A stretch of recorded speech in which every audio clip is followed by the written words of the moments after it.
Hey guys, welcome back to the channel. This is a story about what if Naruto neglected by family Rinne Sharingan. Before I start, please support for more amazing content and do consider subscribing to my channel and share this video with your friends. This is written by ItsOGAce and link in the description and support writer. Let's start the video. Onahagakure, 3 months before the birth of Uzumaki Naruto, Uzumaki Kushina, Naruto's mother, had been the Jinchuriki of the Kikbi no Imko for some time now. But ever since she became pregnant with Naruto, the fox inside of her had slowly been trickling his own chakra into the unborn baby. For the Kikbi had a feeling that something bad will happen in the future yet again, and this time it will be another wretched Uchiha, as he called them. Like an itch in the back of his mind, he knew he would be sealed once more, and this child would be the most likely candidate. No one knew what was happening, except for the Kikbi. He thought that if he managed to have his chakra corrupt the child's current chakra, then he would have an easier time breaking out. The Kikbi hated being sealed away ever since his first host, Uzumaki Mido, used her power to take away his freedom. He hated humans and all that they stood for. No one has ever treated him as an equal, let alone a person. The only one that he ever loved and could call anything close to a family was Satsuki Hagoromo, or as everyone else knew him, the Rikiden Sennin, Sage of the Six Paths. After that, everyone else just treated him like a monster. Years passed since the death of the only person he cared for, and he just hid from the world. Until he was forced into a fight by a man with red eyes, able to control even the mightiest of Bijks. When he was sealed away, and that into a human, the creatures he began to hate the most in this world, he slowly began to plot a way to get his revenge and to escape the grasps of human beings. The day he was sealed from one human into another, he got even angrier. He thought that they would just keep sealing him from human to human once the human he was sealed into got close to its end. And that made him hate them more, for they just kept taking away his freedom. The day that he found out that his current host, Uzumaki Kushina, became pregnant, he started with his plan. It was a long shot and he knew the risk of corrupting a human's chakra with his own, but he had no other choice. The Kikbi was fed up of being treated like a monster and being used as a weapon, being sealed into one person to the next. I will stop the cycle. I am no pet and one's weapon. I'm done being used by these filth called humans. No one has ever shown me any form of respect at all, and no one ever will. I hate them all, and when I get free, every last one of them will die, thought the Kikbi, keeping his emotions in check so that his host didn't feel anything. He had a name, and he liked his name because he gave it to him. But never has anyone even so much as asked what it was. Though he wouldn't give it to anyone because he never thought of anyone being worthy of knowing his name. Soon the day arrived that Uzumaki Naruto, son of Uzumaki Kushina and Namikaze Minato, was born. And just like he thought, another damned Uchiha summoned him for the purpose to control him yet again. He tried to resist, but it was futile. That day the Kikbi attacked, changing a lot in the world. Especially for everyone who lived in Onahagakure. For many of its people lost loved ones. Whether it was a sibling or a parent, most of that day would never be forgotten. Especially when the Yondaime Hokage, Namikaze Minato, died sealing the Kikbi once again. But not before the Kikbi killed his now previous host, Uzumaki Kushina. She helped her husband into sealing the monster into their newborn child. As much as he tried to resist, he knew he would be sealed no matter what. Minato and used one of the strongest seals ever to seal the Kikbi into his son, who was lying only a few feet away from the now impaled mother and father of the child. Said child was surrounded by candles, placed in a circle around him. The child had red hair and also a mark on his stomach that was from the seal the Yondaime Hokage used. His eyes were closed, so no one could make out what eye color he had. The Shikif Jin truly is an amazing seal. But said seal had a huge cost for being used. The cost being the user had to offer his soul to the Shinigami, death god. Minato did it without any hesitation, as he loved his village and his son. I love you so much, Naruto. I wish I could have seen you grow up and taught you everything I knew, Kushina said while sobbing, tears rolling down her cheeks from seeing her baby boy lying on the ground alone. You are everything to us, and we both will watch over you. I just know you'll be like me one day, because you're in Uzumaki. But you're also an Namikaze, she said before coughing up blood from the wound in her stomach. Ha. Came the voice of her husband, who found that part a bit funny, even though he was truly sad himself. If you're anything like your mother, then the girls will have to run, Minato said, trying to cheer his wife up even just a little. He knew it was futile, but he wanted to try at least, for she was his wife, and he loved her just as much as he loved his child. Naruto, I know you will do great things. I also hope the people treat you like a hero after this, for that is my plan. I know there will be a lot of sorrow in the village after this day, but always remember to see the brighter side of things and be happy. When you get older, I know you'll be even stronger than me, so protect everyone close to you. I love you, my son, now and forever. That was the last words Uzumaki Kushina and Namikaze Minato spoke before they both died in each other's arms, only a few feet away from their baby boy who was crying the entire time. Minato had succeeded in sealing the Kyuubi into his son, and Sarutobi Hiruzen, the third Hokage, saw this all. It saddened to old white-haired man greatly, seeing as how another child would have to grow up without a mother or father. He would have taken the child and raised him himself, but it was made impossible when the fourth sealed the Kyuubi no Inko into him. Pada Kakashi, student of the Yondaime Hokage, saw this all too, and he was sad at the event that just took place. He cried when his former sensei died. The man taught him a lot and meant even more to the young shinobi. It was a sad day for the people of Konohagakure. Not only did many of them lose loved ones, they also lost their Hokage. He was feared throughout the entire elemental nations for his speed, which earned him the name of Konoha no Kairoi Senku, Konoha's Yellow Flash. But while everything took place, unknown to everyone, or everything, meaning the Kyuubi, there was one being that stood high in the sky looking down on everything that took place. Said being didn't do anything to help because it was forbidden. That child is going to have a heavy life because of that burden inside him. Now came a feminine voice as the being spoke to herself while hovering high above Konoha. The woman had long dark black hair that run down to just below her lower backside, with a white and red robe, one that covered her entire body, except her head, hands and feet. She didn't wear any footwear, for she found it uncomfortable. She also had what looked like a golden shield and a golden sword hovering beside her, with a few golden objects floating behind her. Said objects were just for show, but were also to show who she really was. The woman that hovered high above the sky, unenviable by anyone, was the goddess Amaterasu. The goddess of the sun was feared by many and worshipped by even more in the past. But as time passed, many began to doubt her existence, for no one has ever seen her before. The only man who ever came face to face with her was the Rikiden Sennin himself, but that was only just a few moments before he died. Some had said that they heard stories about her, but no one ever saw her. No one truly knew even where the myth came from, but many believed it. That was, until they started to doubt it altogether. For she never showed herself to anyone truly. The Rikiden Sennin himself doubted what he saw before he died, for he didn't think that was possible. But he could think much more than that before he gave his last breath, making the goddess herself disappear without a trace. She was forbidden to make contact with humans, for it was her own law. Humans interested her, but not that much for her to reveal herself to anyone. The only reason she visited the Rikiden Sennin, which only she knew, was for her to tell him what he had done when he founded Ninja, Shinobi Secret, and created the ninja world. But before that day, he had believed himself to be of somewhat a godly being. He was proven horribly wrong when he saw her. He was never afraid of anything, for he, alongside his brother, Homura, had defeated their mother, who was known as Princess Otsutsuki Kagaya, the matriarch of the Otsutsuki clan. When they defeated her, she became the Jibai 10 Tails. But she couldn't do much before her son, Otsutsuki Hagoromo, sealed her inside of him to keep her away from the world.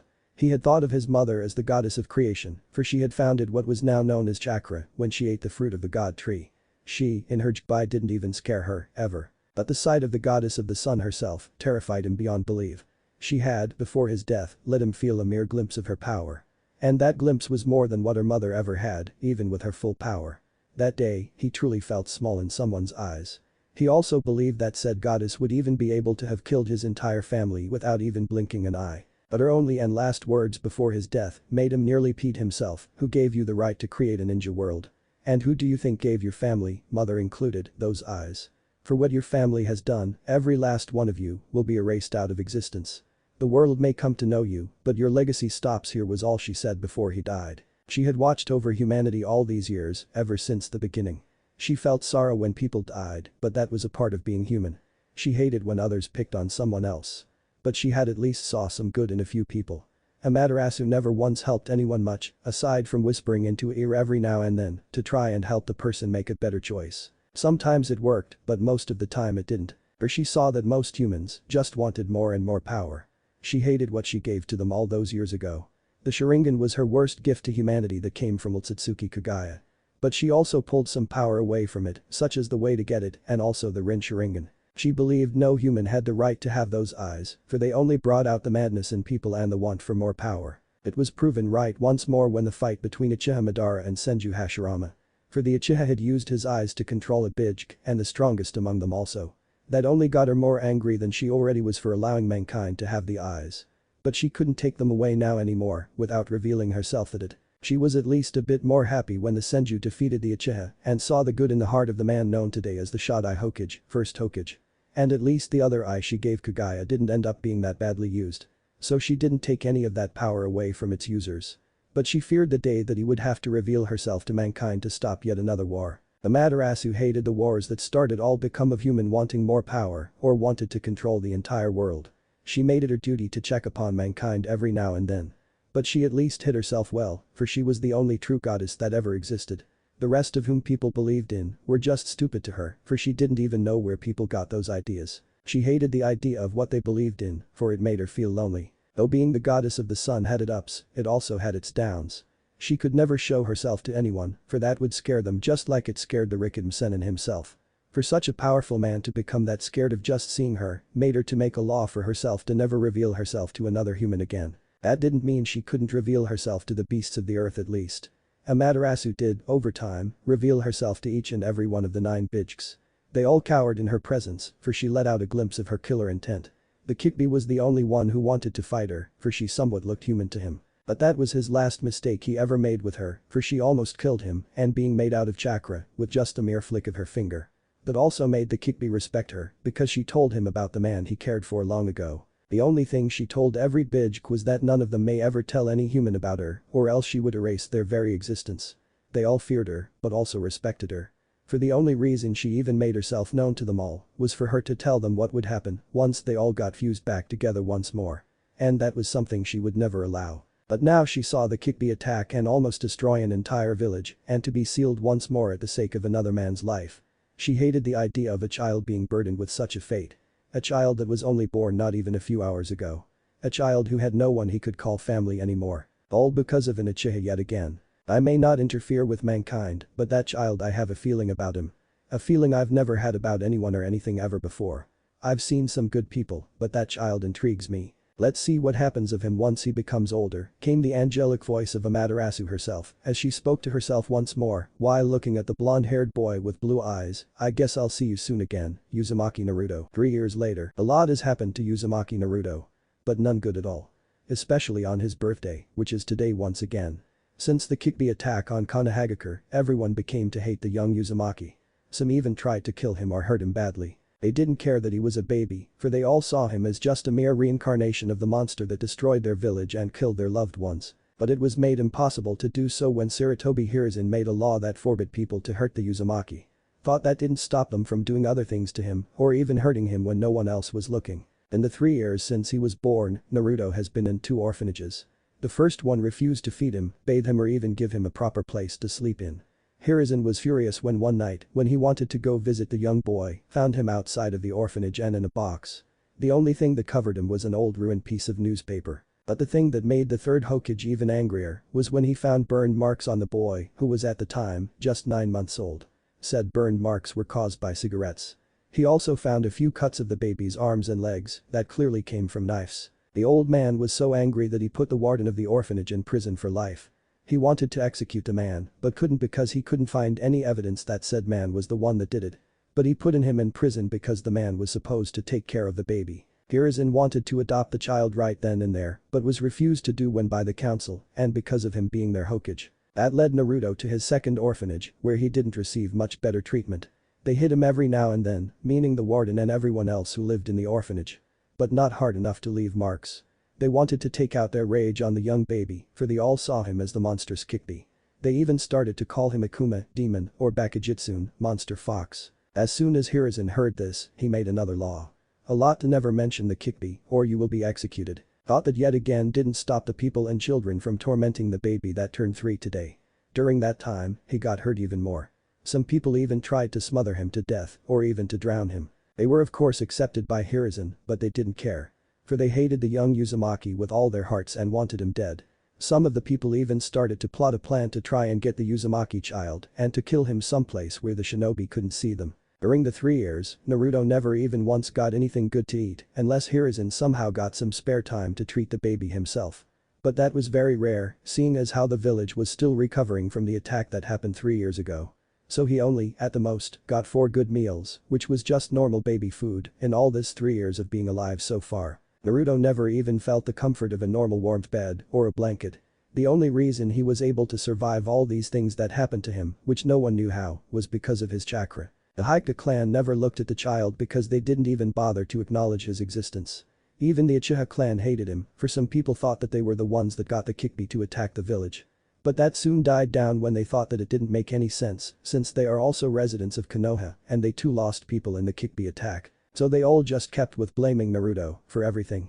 Every loss, every destroyed building or even something small was put on Uzumaki Naruto. They blamed him for it all. Some shinobi knew the truth at least, like Hada Kakashi and Sarutobi Hiruzen. But everyone who knew the truth couldn't do anything for they were shinobi and had their duties to the town. They needed to get everything bad to normal for fear of being attacked by another village. Minato-sensei, Jiraiya, and Kushina's friend Senju Tsunade were the only ones who could have probably done something. But they were both out of the village and weren't even there when the Kikbi attacked. Jiraiya had left because he thought of himself as a failure, seeing as how he lost his once best friend, Orochimaru, and then also his closest student, the Yondaime Hokage. He was heartbroken when he heard about his death and also about the death of Kushina. That also meant that the son they were supposed to have would have died that night. Tsunade was also saddened by that, for she loved both Minato and Kushina. But she left before the attack because of the losses she had even before that. When her brother, Senju Nawaki, and her lover, Kandan had died, she lost herself and that drove her into alcohol and gambling. She cried when she heard about Kushina's death because Kushina was actually her cousin. They both had Uzumaki Mido as an old relative, her being Tsunade's grandmother and also being Kushina's distant cousin because of them both from the Uzumaki clan. So it saddened Tsunade when she heard about it, but even more so when she thought that Naruto had died with them. But Hiruzen had sent letters to both of them to tell them that Uzumaki Naruto was still alive. Thought each time the third Hokage had sent a letter, his former teammate and current councilman, Shimura Dansum, had used his root Anbu to destroy the letters. With that, neither Tsunade or Jiraiya had gotten any letters from their sensei. So it only made them stay away from the village longer. The day, however, was a very bad day once again. Naruto's birthday, or what people called the day the demon child had taken away their loved ones and had destroyed their homes 3 years ago. It's also the day that the orphanage caretakers, who were mostly women, took upon themselves to gather some men to get rid of the demon child once and for all. "Here, take the fucking bastard," one of the women said in a low voice, handing the still sleeping 3-year-old Naruto to another man. Said man took the child, not showing any kindness to him when he almost dropped him. "Don't kill him just yet. Hokage-sama would kill us all if he found out about this," another caretaker said, also as softly as possible. The sun had yet to even rise today, and they knew that they had the entire day at least to torment the child before killing him. They had made sure to get some help from one of the councilmen to distract the Hokage from visiting the Uzumaki. Each year when it was Naruto's birthday, Hiruzen would visit the child and treat him to something good to eat. The old Hokage knew he still didn't get anything good to eat from his usual grub they called food. Said food wouldn't even be given to pigs to eat, yet they fed it to a human baby boy. The third Hokage knew that they gave him bad food, but just didn't know how bad. Naruto had yet to even grow much because he didn't get any nutrition he needed to grow. It worried the old man to no ends, for he didn't know what he should do. He had tried a few times more to get Jiraiya or even Tsunade to come back to town to even try and keep the baby with them for some time. But when he didn't get any response from them at all, he worried. He knew that something had happened to the letters he had sent but didn't have any evidence. Hiruzen knew that it somehow had to be Dansum, for he already knew the man wanted to become Hokage more than anything else.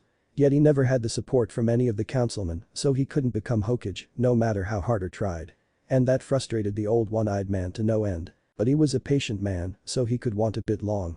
That was what he told himself, even when the civilians came to him for him. They had said that they only wish for him to distract the Hokage for a few hours. He wanted to ask why, but thought against it when an idea came to mind. "I'll let those fools have their little fun today. For when this day is over, I will have the Kikbi in my hands.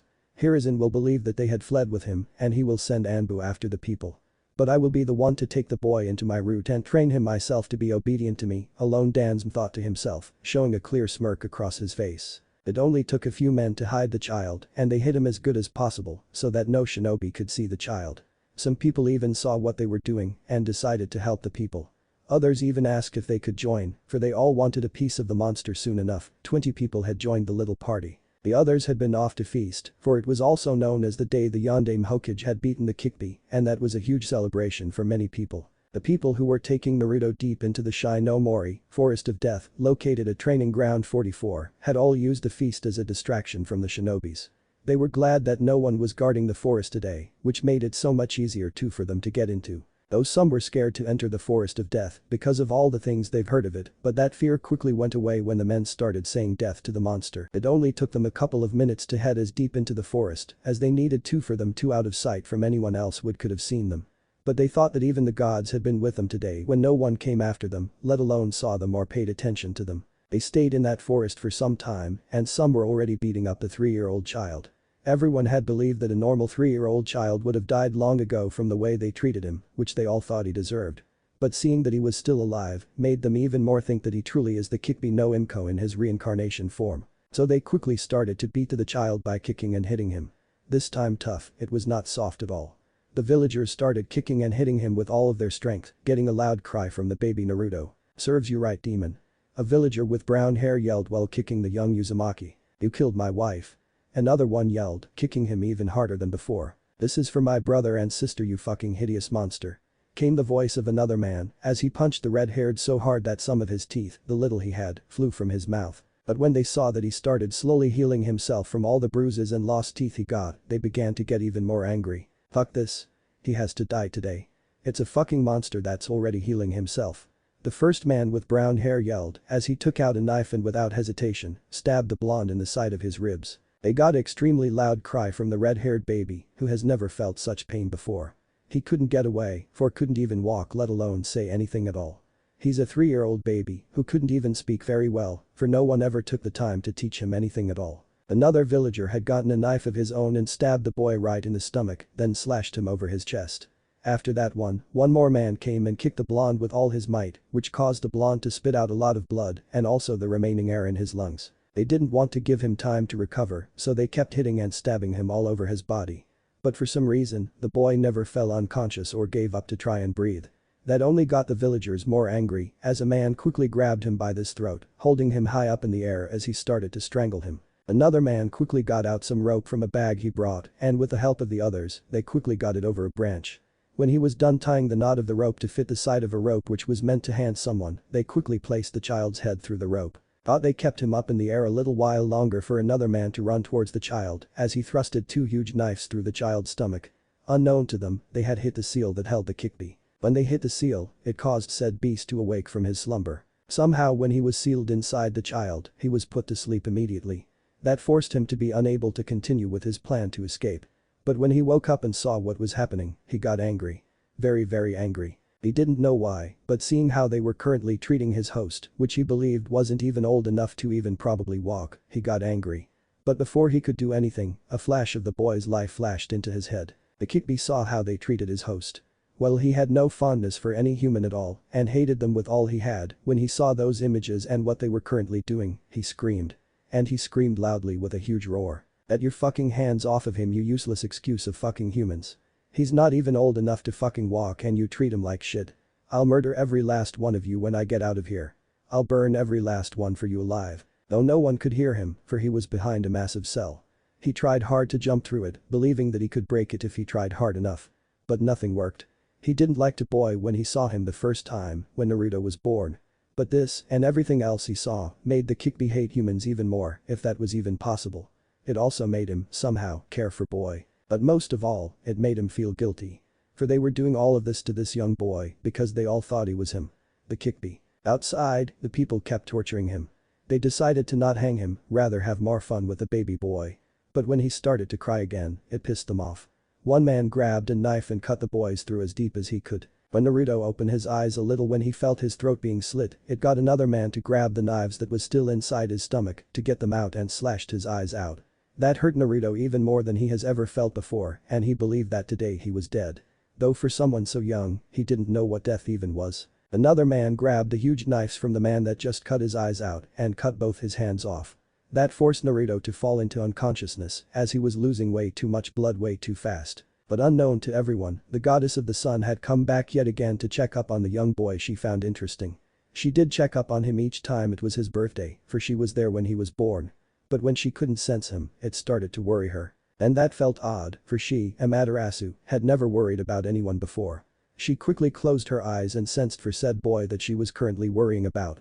When she felt that his life was in danger, it made her move towards where he than she had ever had moved before. But when she saw the young 3-year-old boy bleeding to death with his no more eyes or hands, with a slit through, that pushed her off the edge. Not one villager knew what happened before they were killed, brutally. Upon death, the Shinigami came to collect their souls, but stopped when he saw Amaterasu. Amaterasu-sama. Did you do all this? The Shinigami asked, scared when he saw all the death of every human. Do not question me, Shinigami, or you know what will happen. I killed them for what they did to this poor boy, she replied, already holding Naruto in her arms with a golden barrier surrounding him to keep him from dying.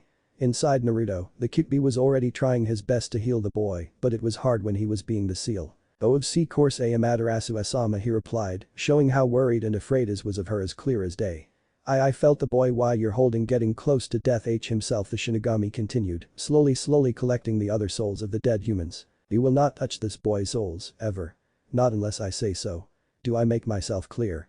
She replied, and without question. Amaterasu never asked questions, for she was the one who even created the Shinigami in the first place. Also, those souls you just collected, make sure they suffer the worst fate possible, the goddess told the Shinigami, who merely just nodded before getting the lost soul of the humans that she killed. He had never seen her evolve to ever lay a single finger on any human, so killing these humans truly meant that she was beyond angry. And even the Shinigami himself didn't want to ever be on her bad side. So after he collected the souls, he quickly made his way back to his domain, but only after bidding the goddess farewell first. You until end next time, Amaterasu-sama. Amaterasu herself was still trying to calm down from what she just saw before she made another choice. She slowly went invisible before she left, but also made sure to erase the bodies of the ones she killed out of existence. Sarutobi Hiruzen sat in his office, along with Uraya, who finally came back. Next to him sat Hada Kakashi, who looked just a bit older, that 17.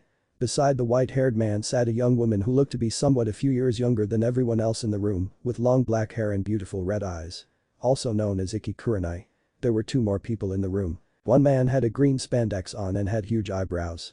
And next to him stood a man that looked like a younger version of Hiruzen, only for black hair and a cigarette in his mouth. They are known as Might Guy, and Sarutobi Asuma. They were all currently in the Hokage's office because Hiruzen himself, after his so-called council meeting that was set up by Danzum to distract the Hokage, he quickly made his way towards the orphanage to check up on Naruto. But when all the caretakers couldn't tell him where he was, he got worries. He knew Naruto couldn't walk, even for a 3-year-old. So he told them all that if he didn't find them, that they would all go to prison. So now he was in his office with all the teenagers he trusted and knew that none of them hated Naruto. True, some of them never really took the chance to get to know the boy, for they were either too busy or just thought that he was doing okay at least. But being called here today by the Hokage, and all of them, made them worry. I went to check on Naruto-kun a few hours ago, because you all know what today is. Especially for him. But when I didn't find him and those arrogant caretakers couldn't tell me where he is, got me more worried, Hiruzen started, clearly showing how worried he was with his facial expression. So I called you here today, for this is a private meeting. This all will never be said outside of this room, for I trust you all. I have already placed a privacy seal on the door so no one else can hear us, and it is only us in this room, the old Hokage continued before he sat down in his chair. I believe something bad has happened to Naruto, and that some of the people in this town are responsible. I don't know how, but they even got Dan's men to help them. They distracted me today with a bunch of nonsense, and now Naruto-kun is missing. This made everyone eye their Hokage with wide eyes, shocked of what they just heard. But also worried about the boy's safety. Kakashi felt even worse, for the child they were talking about is the child of his sensei, the man he respected more than anyone. But before any of them could ask anything, they all felt another presence in the room. Behind them came Amaterasu herself, appearing out of thin air. None of them knew who she was or how she got in, so they all quickly took a fighting stance. Who are you? And how did you get in here? This is a private meeting. Hiruzen spoke as he showed his anger towards the unknown woman, who none of them noticed was hovering slightly above the ground. You dare raise your voice against me, you dare ask me anything, human. Came the angry voice of Amaterasu, who was still holding a golden barrier in her arms. None of them could see into the golden object, as they just gulped when she let out the smallest bout of killer intent she could possibly muster. I am Amaterasu, goddess of the sun, and the only goddess, she replied, for she wanted them to know just who they were staring at. Everyone in the room fell to their knees, even Hiruzen himself. You will get your chance to speak when I say so, or else you will die if you so much as open your mouth, the goddess said, looking at everyone in the room before she let the golden barrier down, revealing a broken and beat up, almost dead Uzumaki Naruto. Everyone's eyes grew large at this, for they all thought he was dead. No one could survive something like that. Hiruzen wanted to speak, but something made him unable to. So did everyone else, and they all instantly believed the woman for who she said she is. Look at what your disgusting village did. I found this boy nearly dead in that forest, being beaten and tortured by your villagers. Amaterasu continued, eyeing the Hokage specifically. He is 3 years old, yet he has never had anything good to eat. He has never had a place he could call home. He can't even talk or see anymore because of your damn villagers. You call yourself shinobi, yet none of you even so much as even went out of your way to say hello to an innocent child who was forced to contain the kickbee. She spoke in a harsh tone, making everyone gasp in shock of what she knew. But that quickly went away as they all kept staring at Naruto, who looked to be dead to them. Kurenai, the youngest of them all, began to sob as she was unable to hold it in any longer. Everyone else felt the sadness and anger of what they saw, but Kurenai was the first one to speak among them. I'll kill them. Where are they? I'll fucking kill every last person who ever so much as harmed Naruto-kun. I'll make that was all she could say before she was shushed by Amaterasu, who for some reason didn't kill the human like she said she would. When someone spoke when she didn't allow it. You are very brave to speak up when I said you may not, especially for someone so young, Amaterasu told Kurenai, looking into her eyes directly. When she saw just how kind this human truly was, she smiled slightly despite everything that has happened today. I am afraid, for I do believe you for who you say you are. But I loved Uzumaki Kushina, his mother. I feel so ashamed of myself for not ever taking the chance to even see her child. I feel like I've failed her by failing him, Kurenai said between sobs, crying and also making everyone else look at her in surprise. Please do something for him. I don't know what power you have, but from what I've heard, you can help him. I'll do anything, all I ask is that you save Naruto, the young red-eyed girl said, sobbing lightly from the sight of a broken and beaten Naruto. No one in the room has ever seen her like this, except the day her parents died at the hands of the kickbee. Amaterasu just looked at her before she looked back at Naruto. The Hokage wanted to speak also, but was yet again silenced by the finger of the goddess herself. I will allow it.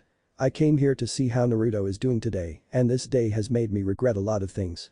But, I've been watching over this boy since he was born. I can't always have my eyes on him, so that is why I've came to visit him a few times. Especially on his birthday. I wanted to give him a present when he turned 6, but I guess that will have to be the present I give to him. Now came the now angelic voice of the woman hovering above the ground in front of them. Also to make you calm down a little, I have killed the men who did this. They will never be heard of again or be seen again, the goddess continued, getting gasps from everyone, especially the Hokage. It will be your duty to tell the humans' families who died today of whatever you want, except the truth. I have the right more than anyone else on this planet and always will, to do as I please. But I have rules for myself, which some of them I've broken today. One of them being to show you all that I truly do exist. I would have taken the memory away from all of you, but I will leave that for you all for now to see what you do.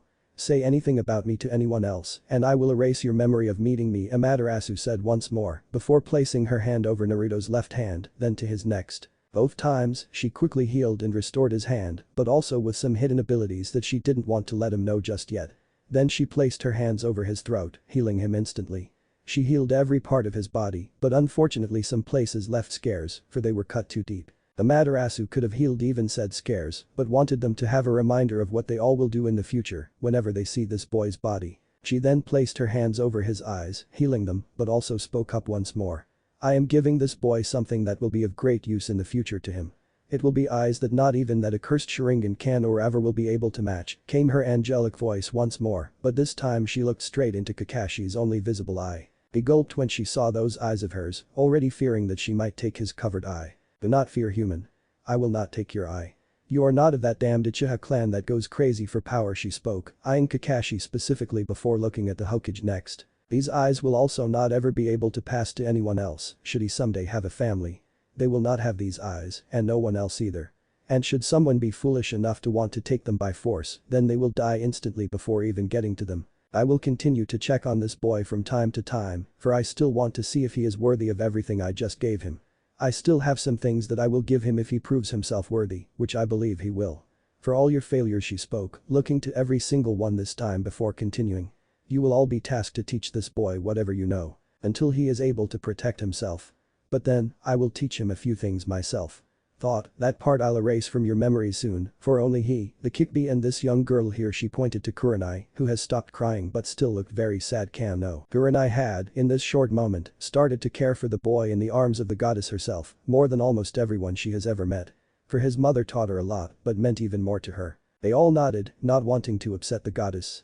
The rest of them had yet to speak, for they still feared of what she might do if they said or asked something they shouldn't. Lastly, Miss Amaterasu began yet again, looking at Kurenai once more. Kurenai. Iki Kurenai, she gave in a soft yet hurt-able voice tone. Kurenai. I do not expect you to give up anything at all for this boy, but you said that you'd do anything for me to heal him. That made the red-eyed woman nod, not going back on her word. Amaterasu just smiled at this before she continued. Then I ask of you to take care of this boy. He doesn't need to stay with you, for I know you village rules. I only ask that you take care of him, like teach him how to talk. All those little human things a growing boy needs. And if you wish to, be his friend. For he will need one when he gets older. Also, I will not allow him to be placed in any orphanage ever again." The entire time she spoke to everyone, Jiraiya was the only one among them who had different thoughts. He didn't know what to believe anymore, but other than that, he couldn't stop looking away from the woman in front of them. In all his life, Jiraiya of Sannin was the only one who took the time to think of how beautiful the woman is. Though that was mostly because of him being a self-proclaimed super pervert. It was also something that didn't go unnoticed by Amaterasu herself, for she then looked at the older white-haired man with disgust in her eye before she spoke. "Pervert, look at me again with those eyes, and I will make sure you never see anything again. Do you understand me?" Jiraiya just nodded dumbly, not truly believing her understanding of how she had just caught of what he thought. The rest of the men in the room, being Mido Guy and Saratobi Asuma, had yet to say anything also. Mostly because they either didn't know what to say or because she was able to threaten not only the Hokage but also one of their strongest shinobi who is a Sannin. So they just decided to kept quiet and see what happens. Though Asuma did think of why Kurenai all of a sudden speak up like she did and also why she suddenly cared so much for a baby boy she just laid her eyes on a few minutes ago. But he didn't voice that because of the presence of the goddess herself. Soon Amaterasu came with a thought before she spoke again with a small smile on her face. "I will be taking Uzumaki Naruto with me for an entire week. I am giving you all this week to think of what to do with him, meaning with his living arrangements.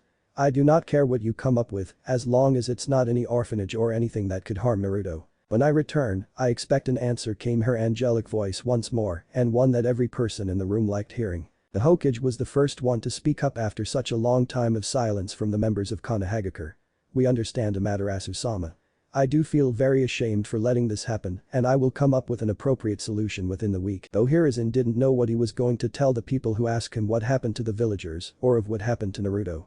What he did know at least is that he didn't have the right and neither could speak up against the goddess of the sun. After he spoke, Amaterasu just nodded before she faded away, leaving them all alone one more. The road begins. It's been 6 days since Amaterasu did exactly as she said she would.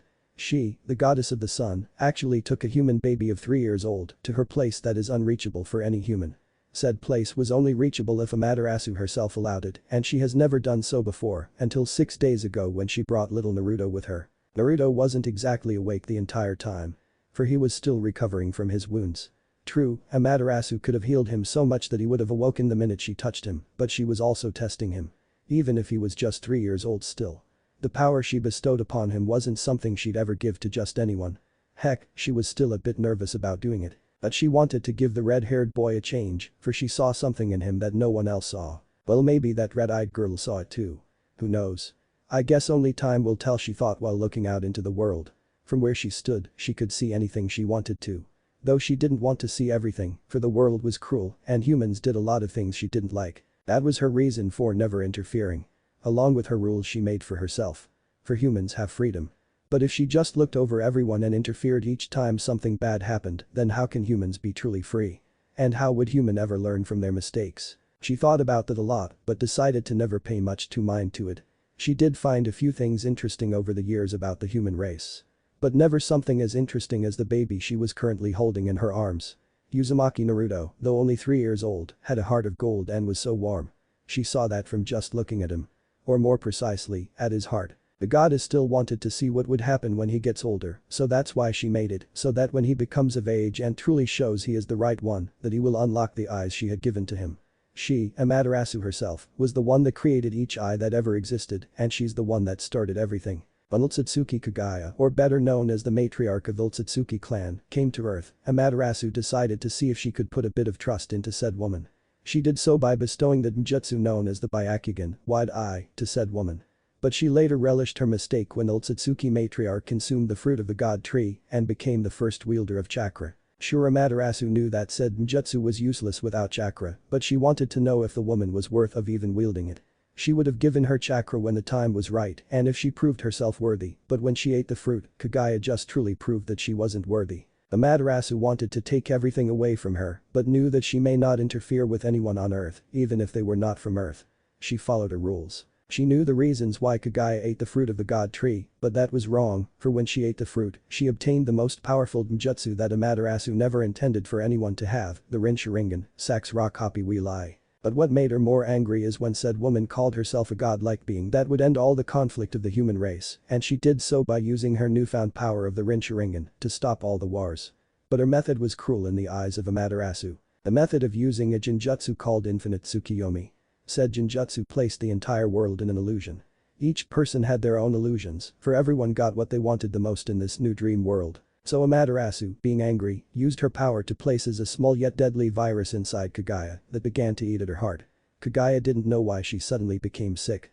She thought it must have been a side effect of using such a powerful genjutsu. After some time, Kaguya released some of the humans from the illusion, but also erased their memories. When she did that, the people started called her a goddess. Or more precisely, Usagi no Megami, rabbit goddess. The people loved her, as some even started to worship her. That only made the one true goddess even more angry. But she was patient. She knew that the woman would eventually die from the virus she planted in her. For there was no cure. Kaguya later on became pregnant and gave birth to her two sons, Hagoromo and Homura. She was glad that they didn't have the virus that she had, as they never showed any signs of it. Later on Kaguya began to trust the human race less and less until she didn't trust any of them anymore. She then began to do horrible things to the humans as the power she got from consuming the god tree began to corrupt her. Amaterasu knew this would happen, for no one was made to ever eat it. Such was the will of the goddess of the sun. Hagoromo and Homura later on used their respective powers to take their mother down, who at some point took the form of a demon known as the Jibai. They both did what they could to stop her, but found it incredibly difficult, so they did the only thing they could think of. They sealed the beast's chakra within the former's body while using a husk, known as Jed Masm, the demonic statue of the outer path, as the core of a powerful genjutsu, sealing techniques, known as the Six Paths Shibaku Tensei. It also created a celestial body that is known today as the moon. Homura then took the seat of being the leader of the Utsutsuki clan and departed to the moon to guard the beast's remains for as long as he could. Hagoromo on the other hand remained on Earth to spread the chakra to all of humanity and taught them the concept of ninja, shinobi sect. That started what today is known as the ninja world, but that also created a lot of conflict between humans. For Hagoromo later on had children of his own. Utsutsuki Endora was his firstborn and also the one that started the Uchiha clan, for he inherited the Kekkei Genkai known as the Sharingan. But his second son, Utsutsuki Ashura, did not inherit said eyes.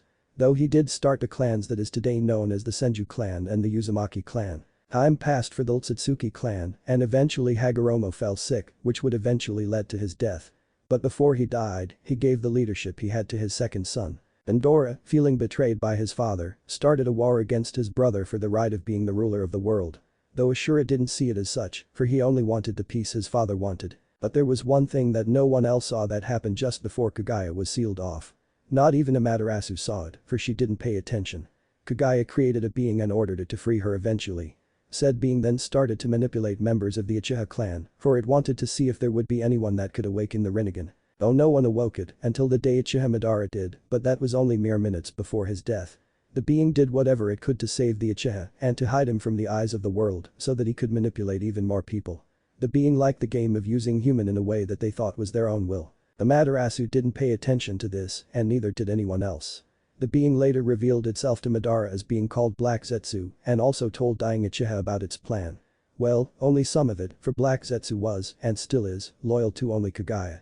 But he kept that to himself. That was how the two clans of Uchiha and Hyuga got their Kekkei Genkai. But that even Black Zetsu didn't know was that Amaterasu had taken the power of the Rinne Sharingan away from the very existence it came from.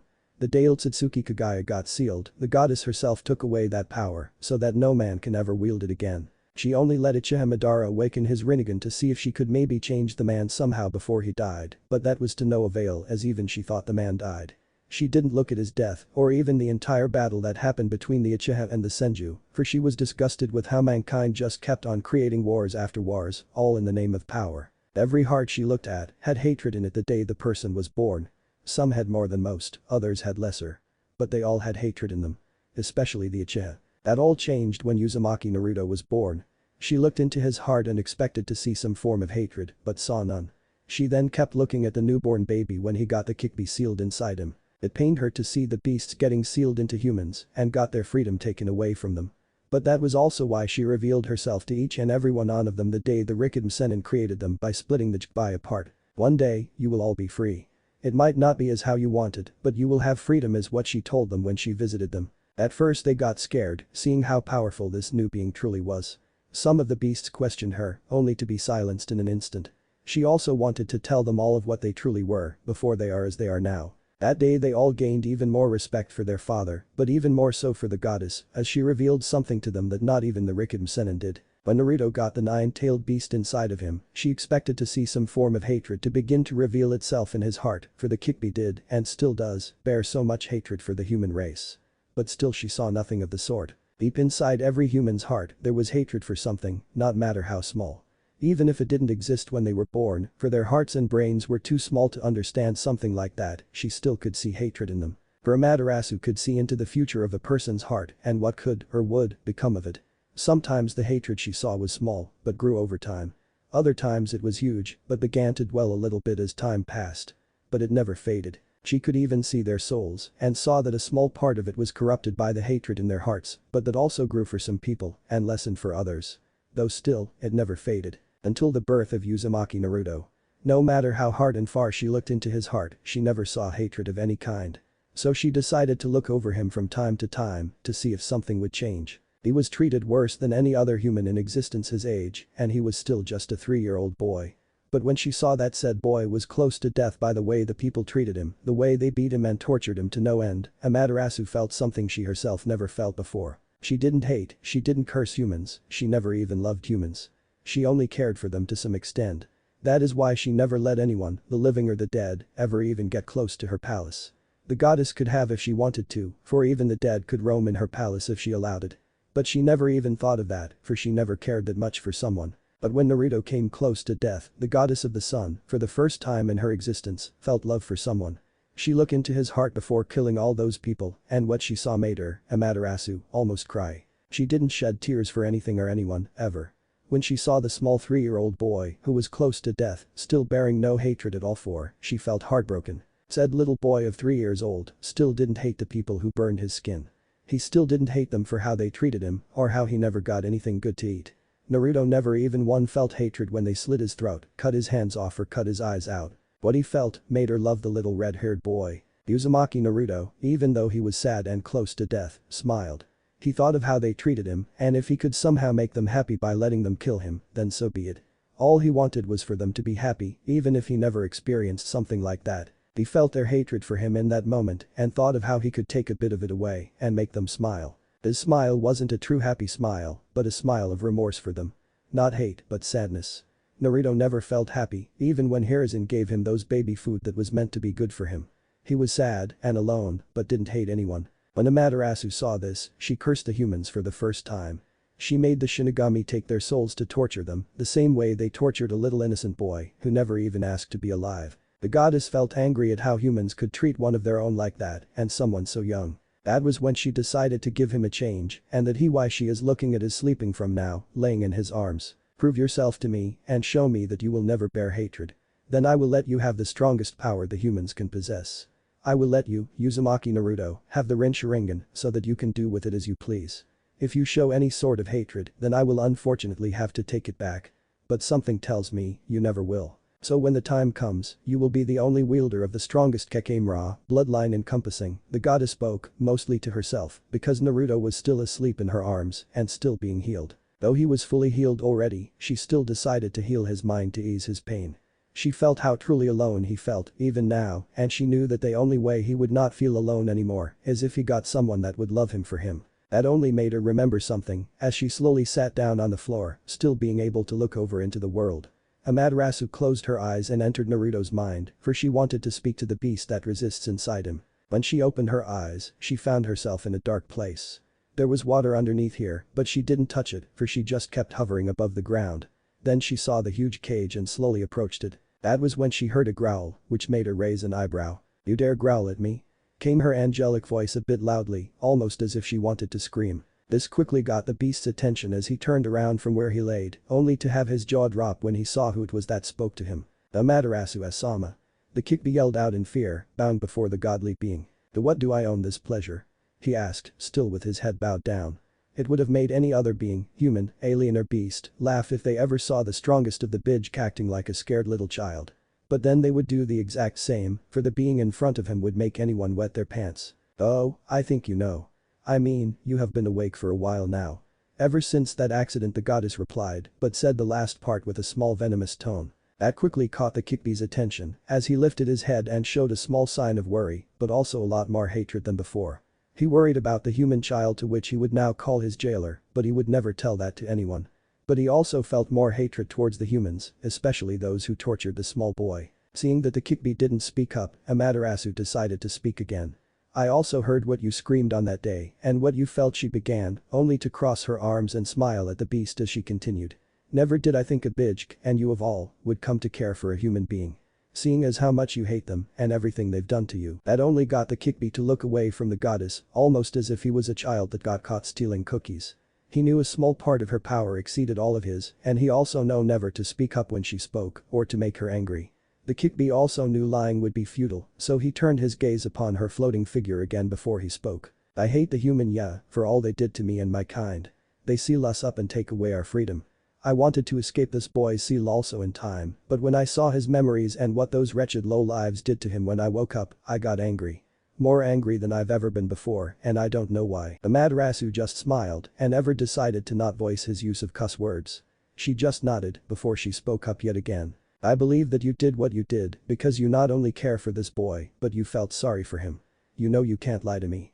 So I've came to a decision. This intrigued the Kikbi, quite a lot actually, for no one has ever gotten the goddess of the sun to even show any sort of interest in them. Well, not after Otsutsuki Kagaya and what she did. But then again, some of the stuff she did was good, but most were bad. To see her like this made him smile a little, and he also got more interested in what she would say. When the time comes, and if Naruto shows he is ready, I will let him awaken his power that I have given to him. Though not all of it at once, for I have a lot of things I myself want to teach this boy when he becomes older. Amaterasu spoke in her angelic voice, which the Kikbi could say he really liked and ever found beautiful himself. I also know that you destroyed his chakra, she continued, only to have the great fox lower his head in shame, but that was until she spoke up once more. I want to thank you for that, for it made it a bit easier for me to give him the eyes that he now has. Though I do know what you truly intended to do, but I also think you've changed your mind about that. Am I right? She asked, looking the Kikbi dead in the eyes, to which he could only nod, too nervous to speak himself. Good. That only makes this a lot easier. Amaterasu then gave a small smile, only to continue speaking once more. When he gets older, in maybe a year or two, you will reveal yourself to him. But not only that, you will also help him with his control. I've seen the stupid exercises those humans do to be able to control their chakra, so I will let you decide how you're going to help him train in that. You don't have to train him in anything else if you don't want to. Though it will be your, let's call it, punishment for destroying his human chakra and corrupting it with Bij chakra, she finished, making the tailed beast gulp as he nodded, only to speak his mind afterwards. I have already decided that I would do so, Amaterasu-sama. I do feel bad for doing that, so I will take responsibility for my actions. Though I want to see if he could prove a few things to me also.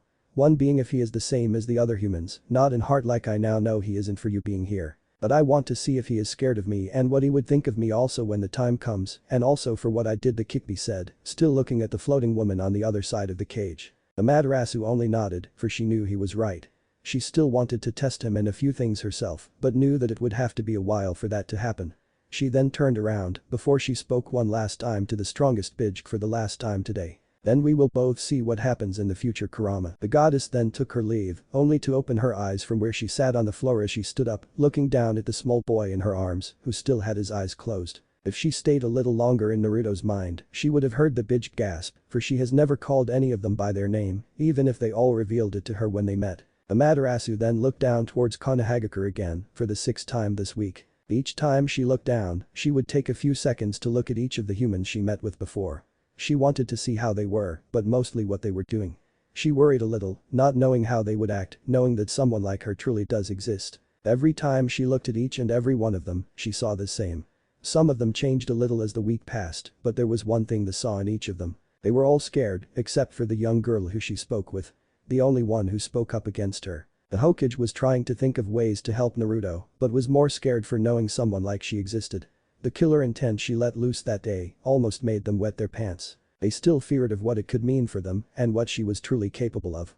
They also started to worry about their own existence, seeing as they thought she would erase them if they did something bad. What she didn't like was when she saw they thought she trapped them somehow. Pitiful humans, she thought when she saw they had the same expressions as the day before. They all tried to act better, thinking they would get in her good side and maybe even receive a blessing of some sorts. Not even Jiraiya, who was a self-proclaimed super pervert, did anything perverted the entire week. Kakashi and Hiruzen also didn't even look at their orange perverted books and only tried to be good. That really made her angry, but she decided to ignore them all. Except for Ikki Kurenai, who is the only one between them all who acted still the same. She only showed a lot of concern for the little boy that the goddess still held in her arms. Never did the red-eye girl worry about what could happen to her or what power Amaterasu had. Though she did show some hatred towards the people of her village, most specifically the civilians. She also spent a lot of time with another girl, someone who looked like to be of the same age, or maybe a bit older.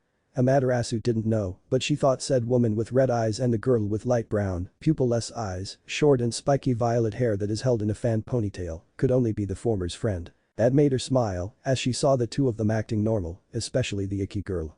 Though she did think if she was to make a close connection with Naruto, that she would have to look over them a bit more closely. For love is a strange thing. Is the most amazing feeling when the person you love is with you. But could also cause the most hatred of feelings if said loved one was taken away from the other. Though everyone deserved to be loved and to have someone who cares for them in a more than just friendly way. The goddess didn't want to make any assumptions, for she never really even cared what happened between a man and a woman. But what she did find weird was when said girl with red eyes was being followed by the other man who was in the same room, the only that had a small beard and who was definitely older by a few years at least. Someone is clearly not a stalker, she thought in a sarcastic tone, only to continue to look at them once more. The man with the small beard looked to be trying to get the girl's attention, but each time the girl would tell him to go away and for him to think about that, Amaterasu said. Though she didn't say that part when she had company, for they all knew not to speak about the godly being in front of other people. For they may not reveal what they knew to anyone else, and at least they kept that to themselves. Tomorrow I have to take you back, I guess, my little love ball, Amaterasu told the boy in her arms, who she still kept asleep. Over the past 6 days, she started to grow fond of the boy in his arms. She never let him go, even when she ate or bath or anything else. She didn't have to do any of those, for she's a goddess, but she wanted to do them. Cause what else would she do? Amaterasu was alone for so very long, until she decided to bring Naruto up to her place with her. She also decided to call him cute nicknames, because even though he's been sleeping the entire time, she knew he could hear her. For she allowed it. Night came and gone, as she went spend the rest of the time with Naruto yet again. She poked to him at times, and other times just looked at him. Then she would just walk around, for her palace truly is huge and had a lot of gardens that she created out of nothing. When the sun came up again, she just looked straight into it. For another else, that would have blinded them instantly. But not her. For she is the goddess of the sun. She created the massive thing, so she could look at it all she want, whenever she wanted to. Sigh. I guess I have to take you back today, my little love ball. I truly hope you never hate. If I see that you don't, then I'll leave and let you come here whenever you want to, she said with a smile while looking at the sleeping child, only to place a small kiss on his nose, then on both his closed eyes. I'll also train you myself then, for I have made another decision last night. The goddess finished speaking, only to disappear from where she stood. A few minutes prior, Jiraiya, Kakashi and everyone else arrived at the Hokage's office. Hiruzen ordered his Anbu to leave the room, then for his son to close the door. He then placed a privacy seal on the ground, only for them all to gasp, as a light came from behind them yet again, just like the last time. They all know that it would happen, but still they were surprised. When Sarutobi Hiruzen saw who hovered at the back of the room once more, he gulped. Everyone then bowed to her, before they all greeted her in unison. Morning, Amaterasu-sama. Said goddess. They sighed before she nodded, telling them to lift their head. They all did so, but some slower than others. Then Hiruzen looked at Naruto, as he wanted to speak up, only to be interrupted by the only other female in the room. How's Naruto-kun? Is he only Amaterasu-sama? She asked, her voice full of concern, to which the goddess smiled, nodding at her question. She half expected her to be the first one to speak, and she was glad that she was right. Even more so to see the worry in her eyes for the small boy in her arms. The Hokage then took the time to speak after he saw the goddess nod at Kurenai's question, gulping before he began. Amaterasu-sama. Thank you for coming back and giving us time to think, the old man began, only to stop when he saw the look in the eyes of the godly being he spoke to. You take me for a fool. I know what each and every single one of you did this entire week. You do well to remember to whom you speak to. I know you all, even though that maybe I was related to the one you call Rikiden Sennin. That only disgusts me. Let me make this clear to you mortals. That man was nothing compared to me. Not even his mother was anything compared to me. They called themselves godly, but they were not. Humans, or in their case, aliens, who call themselves godly, receive a very harsh treatment when they die that will last forever. Those who think themselves as gods will be punished, she said in a harsh tone, letting it sink into them that what they all knew about the Rikiden Sennin was a lie. Said man wasn't a godly being and only this woman in front of them is. Amaterasu then looked at all of them again, one by one. The Hokage seemed to be very nervous, for he feared her power. The man known as Jiraiya seemed to be even more nervous, but only because he hadn't done anything perverted this entire week and it was getting to him, especially when he saw the most beautiful woman he's ever seen once again. Hada Kakashi seemed to be scared but tried to hide it under his mask. Mido Guy just stood there, looking at the goddess as if he was thinking of how strong this woman really was. But he knew not to speak his mind, lest he wanted to die. Sarutobi Asuma has a few things on his mind, as he was also wanted to smoke but decided against it. For he didn't want to upset another woman. The first being Kurenai. Said girl was still confusing him a lot. He knew she was a lot younger than him, but they were ninja. And when you graduate, to which she already did the previous year, made it legal to be in a romantic relationship with her. Plus she wasn't that much younger than him and he did find her very attractive. Thought Kurenai didn't find anything interesting about the younger Sarutobi member. He annoyed her a lot, especially when he would ask her out on a date, which would always be a no. Asuma didn't know why, but she would never say yes to him. Before the Naruto incident, it almost did seem like she would say yes to him, only to be rejected yet again. Each time she rejected him, his felt esteem would fall a little, only to grow once more when some random woman told him how hot he was. Then he would try again with her, which would really make the red-eyed girl angry. Said red-eyed girl is the only one among them right now that didn't look scared. Well, not scared of Amaterasu anyway. But scared for Naruto and his well-being. That made the godly being smile when she looked at the younger girl. The goddess then looked at the Hokage once more before she spoke once again. Now I want to know what you've decided, if you have anything to say that is. And speak freely, for this fear I'm sensing off of all of you is really getting me irritated, that only made them all, excluding Kurenai, gulp in response. The Sandaime Hokage then spoke once more while looking at the hovering being. I have came to a decision Amaterasu-sama he became, only to gulp once more before he continued. I will get Naruto a place of his own, a place where he would be safe. I would have really one that was all the older man could say before he felt like throwing up, as Amaterasu let only a little of her killer intent out. You dare, how dumb are you?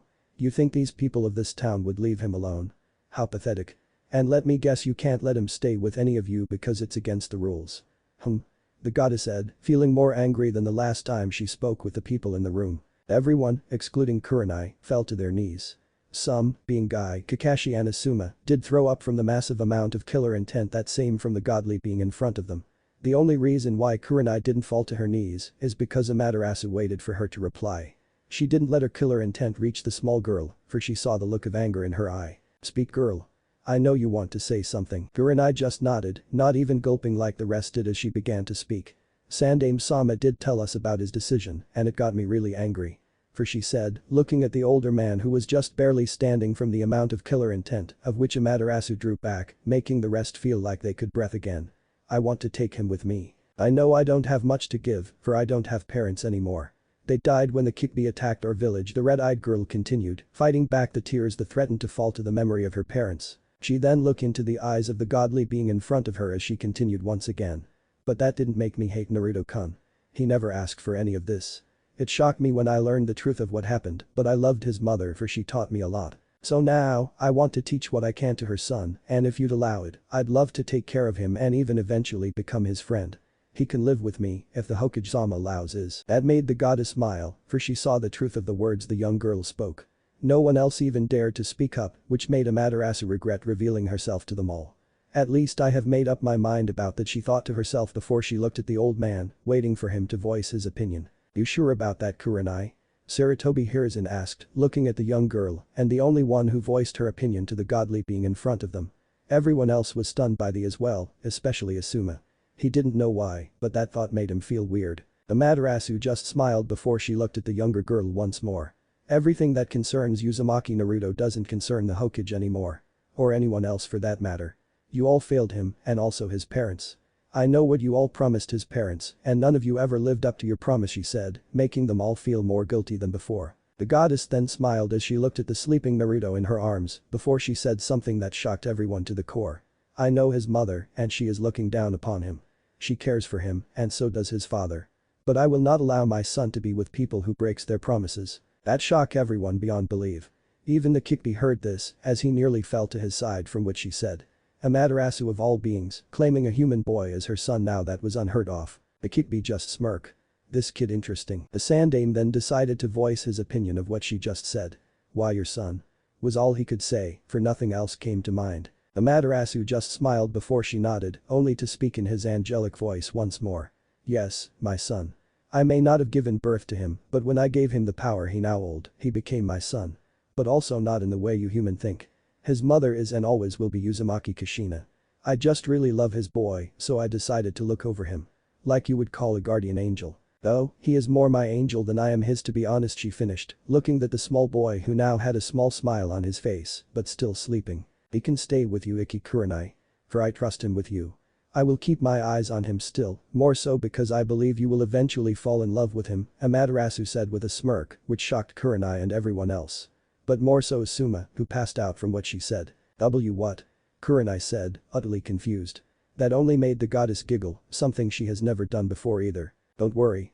The future is full of mystery, she concluded, only to look at them all again before she looked at the passed out man, sighing a bit loudly to wake the man from his passed out state.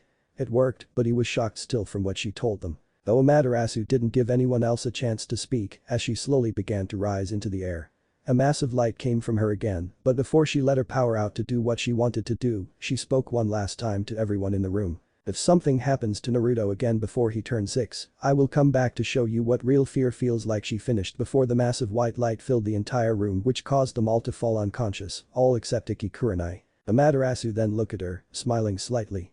Take care of him, she said, only for Kurenai to fall unconscious herself. They all then disappeared from where they laid. The only thing they left behind were all the memories they all had of the goddess. Everyone had their memory erased, then teleported to their homes and into their beds. But they also got a few fake memories, ones they would remember when they woke up again. It will only take a couple of hours for that to happen, as Amaterasu then left herself. The only one left in the room was the Hokage, who looks like he fell asleep in his chair. The goddess also made sure no one else could hear any of them the entire time, even with the privacy seal they placed on the floor. She then went to where Kurenai lives, entering her apartment.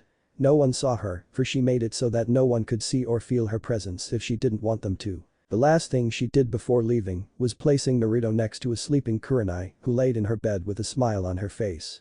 She was the only one who would still remember the goddess when she woke up, but she would also have a few of her memories gone. Mostly the part about Amaterasu saying that she would eventually fall in love with Naruto. For she wanted them all to make their own choices. Naruto would always remember her voice, and also everything else she said. The Kyuubi would also remember everything, for she didn't take any of his memories away. She then looked at Naruto before she poked to him one last time before she left. You will be the only one I will ever truly trust, Naruto. When you become of age and prove yourself a little more to me, I will reveal everything to you. I will never hide anything from you once you show me how you'll be when you're a bit older. But I will also let you be able to restore everyone's memories when the time comes and if you'd wish for it to happen. Until then, Uzumaki Naruto. I love you so much, my little love ball, she told the small sleeping boy, kissing him on the cheek before she disappeared, going back to her palace, her domain. Naruto continued to sleep, but with a little bigger smile on his face.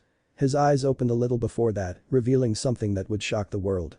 Both eyes had red scleruses and irides, with a ripple pattern spreading all over each eyeball. And if one would have looked closely, meaning could see the entire eyeball, one would have seen 9 black tomo, 3 on each circle in his eyes, making 18 tomo in total. But that disappeared, revealing his normal color of eyes, which is a light color mix between black and white, with a tint of red in it also. Soon after that, Uzumaki Naruto fell asleep while in the arms of a sleeping Kurenai, who would have a huge surprise when she wakes up. The Kyuubi was the last one to voice his opinion to himself, but one with great shock. Those eyes. Home. The following day in Konohagakure was a normal day for everyone in the village, except for a few people. Those people being the ones that got their memories altered the previous day, woke up with a splitting headache. The Hokage was still in his office, for his secretary didn't think of waking the old man when she found him asleep in his chair. She knew he was safe because he had Anbu with him at all times.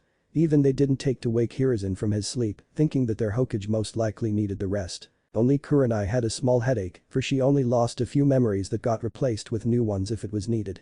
The rest of the people who lost their memories the previous day of Amaterasu also got new memories, courtesy of the goddess herself. Said goddess was currently in her palace once again, in her realm that only she could reach. She decided to see what would happen once she left Naruto with the village again and if they would take care of him. She herself would have taken Naruto to raise him, but knew she couldn't for she's a goddess and couldn't take care of a human being. One being she's never raised or taken care of anyone, and 2 being that she couldn't interfere with humans again. But she knew that when the time came, that she would reveal herself to Naruto once more, but only for the purpose of helping him with the power she gave him.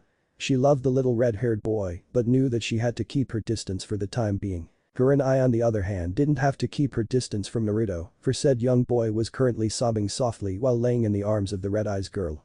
It was the sobbing that got the young girl to awake from her sleep, only to be shocked for a mere second. "And Naruto?" she said, seeing the young boy in her arms. That shock only lasted a few seconds, for she then remembered how said young boy was currently with her. Just like everyone else, Kurenai also had her memory replaced, but only to an extent. She remembered a few things of Amaterasu, for said goddess allowed her to remember her, but only a little bit. But Kurenai did pay much mind to it, for she then remembered everything else and that she would be taking care of Naruto for as long as the council and the Hokage allowed it. The rest who knew about Amaterasu now knew nothing of her once more, just like before they met her. Their memories were altered a lot and had completely new ones. Ones that weren't true, but ones that the goddess gave them in order for them to continue with their lives like before. The memories they got were still of Naruto, but just different ones. Their new memories were of Naruto getting beaten once again on his birthday. A few civilians got to him after the orphanage threw him out again. They then took him into an alley where no one could see them and started to beat the young boy till he became unconscious. An Anbu on patrol then found said group of civilians and helped the young boy to the hospital. Although he really didn't want to, he knew that if he didn't help Naruto, that they would be executed for letting them continue with what they did with the young red-haired boy. Naruto only had a few cuts and bruises, but also a few broken bones all around his body. Hiruzen got angry at this and punished the people for breaking the law that he made in order to protect the Yondaime Hokage's son. Not many of them had the same memories, but they all heard of Naruto being hospitalized. Though no one went to visit the young boy, for they didn't know him and thought that it would be better if they just stayed away from him. Only Hiruzen and Jiraiya went to visit him, but that only happened once while Naruto was in the hospital. For he didn't stay there long enough for them to visit him every day, but the rest of the memories they got were still a bit bothersome to some. Hiruzen had agreed a few days ago that Kurenai could take care of Naruto, and that surprised not only the Hokage himself, but also the councilman. But they all agreed to it when Hiruzen told them about Naruto being thrown out yet another orphanage, then to get beaten into unconsciousness. If we continue to let this happen, the Kyuubi will eventually break out of the seal. We have to protect Naruto, for protecting him protects the village was what the old Hokage told them, and it was that idea that made them agree. No one of them wanted the Kyuubi to escape from his prison, but they still didn't like that someone would be taking care of the young boy. The reason for that being that they didn't want their precious weapon to be corrupted and in a way that they wouldn't be able to control him when he gets older. But those were only the thoughts of a few of the councilmen, namely Midokado Himura, Udatain Kaharu and Shimura Dansme. But Dansme didn't voice what he wanted to say, as he just agreed to having Kurenai take care of the young boy. Though he still wanted the boy for himself so that he could use him, he decided to wait and be patient. The day will come when I will take Uzumaki Naruto and use him to become the Hokage. Though a few of the other council members were a bit against this also, but they only wanted the Kyuubi for themselves, or its container. For they wanted to show the rest how strong their clans truly are. Even if said thoughts only came from the head of the Uchiha clan and the Hyuga clan. Everyone else just thought it was a bit weird, seeing as Kurenai is a very young girl herself and didn't know if it was possible for her to take care of a boy of 3 years old. Remember, she may be young, but she is very mature for her age and also a very good genjutsu user. I know that doesn't say much about how she could raise Naruto, but I'm willing to give her a change. If things doesn't work out, then I'll think of something else was what he told them when he made the decision, to which they all agreed to. Now Kurenai had her chance to show them how truly dedicated she was to raise Naruto and help him grow. Even though she was young and had a few responsibilities, she wanted to take care of Kushina's child. So her day started off better than she had thought it would, minus the headache that is. That was until Naruto started crying a little louder, to which she quickly got up from her bed. "What's wrong, Naruto-kun? Are you okay?" she asked, already forgotten that he couldn't speak very well. Naruto for his part didn't know what to think. He might be a 3-year-old, but he knew what some feelings were. For he has experienced it since the day he was born. He was currently crying because he was scared. Naruto didn't know where he was and didn't know how he got here. All he could remember was the pain he felt when he nearly died and everything else before that. A normal baby or 3-year-old wouldn't have remembered things like that, but it got drilled into his head. There hasn't been a day that he wasn't either sad or crying, and he was now scared yet again. He opened his eyes and saw the red-eyed girl looking at him, but for the first time ever, he saw something he hasn't seen in the eyes of anyone else. The girl looked at him with concern.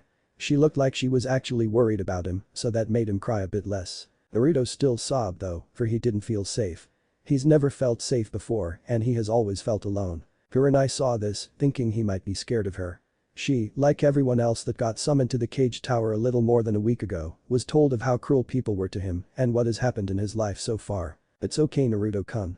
"I won't hurt you, I promise," Kurenai said in the most comforting tone she could muster, trying to ease him so that he didn't feel scared. "I know you can't talk much, so just listen to my voice, okay?" She asked Naruto, who had stopped crying when heard her beautiful voice. "Okay, good. Now, I'm going to pick you up. Is that okay?" Kurenai asked once more, trying to be as gentle as she could. Naruto didn't know how to answer, so he just nodded. He was taught only 2 words in his entire life so far.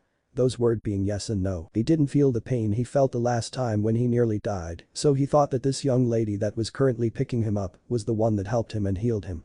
Naruto knew a lot of words, but couldn't speak them. He picked up a few words since he could first speak, but wasn't given a chance to learn how to use them. He heard other people speak and just listened. Some of the words he still didn't know what they meant, but he figured that if he nodded, that it would be a sign of saying yes. Kurenai now had Naruto in her arms once again as she made her way to the kitchen. This worried Naruto a little bit, to which Kurenai felt right away when his heart rate began to speed up. "It's okay, Naruto-kun. I'm just going to make us both something to eat. You're a little boy and you need good and healthy food to become big and strong. Like me," she told him with a smile on her face. This got a small smile from the boy, something he has never done before.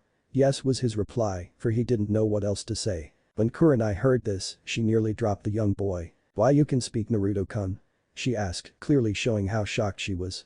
She was told that he couldn't speak, for he was never taught how to speak and was also, most of the time, locked away so that he couldn't hear what the other people spoke about. The only times he could hear people speak was when he needed either his diapers changed or when he got the disgusting food that they fed him. Yes, came the voice of Naruto once again, looking at the older lady when she helped him in front of her.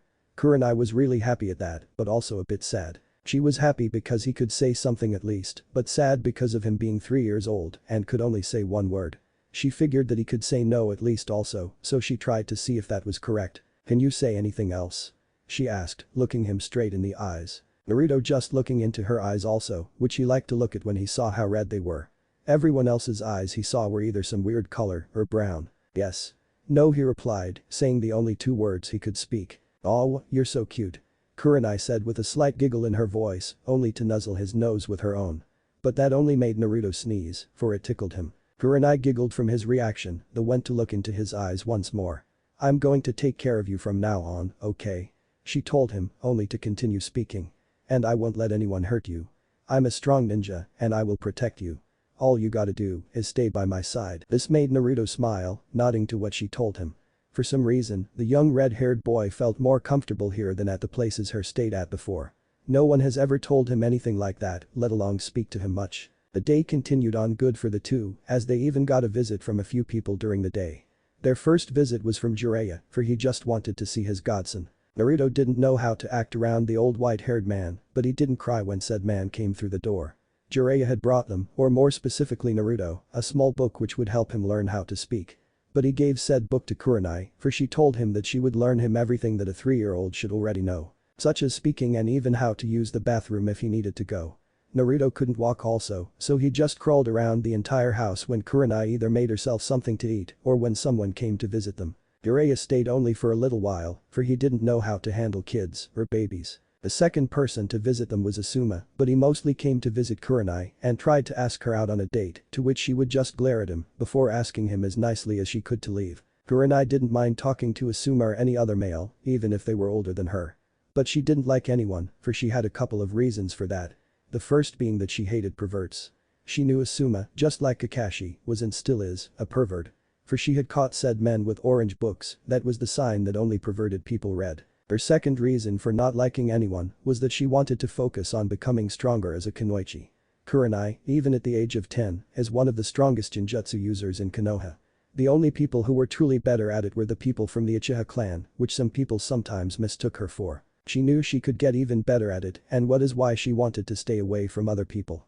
She had her best friend who is the same age as her, but they didn't always have time for one another, not that they were kunoichi at their age. Kurenai and Anko were among the youngest to ever graduate from the shinobi school. The youngest ever being Uchiha Itachi.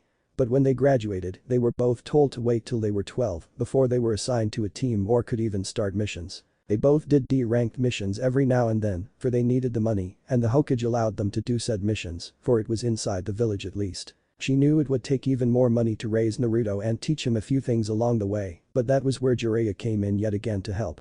He told the young girl that he was willing to help with the money problems, seeing as he was already a published writer and made good money from it. Kurenai agreed to that and thanked the older man greatly for it. When asked a reason for why he was willing to help with the money, all reply she got was because I am his godfather and because I also failed his father. So I hope in this way, it helps make up for me not being there for him the last 3 years, to which Kurenai just nodded, not wanting to get into it too much. Asuma left when he was told to do so, but their third visit shocked them both.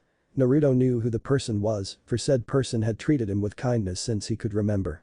Kurenai was shocked because she didn't expect said person to visit them so soon, so she bowed to show her gratitude, and also because everyone who stood before this person had to do so. Hokage-sama.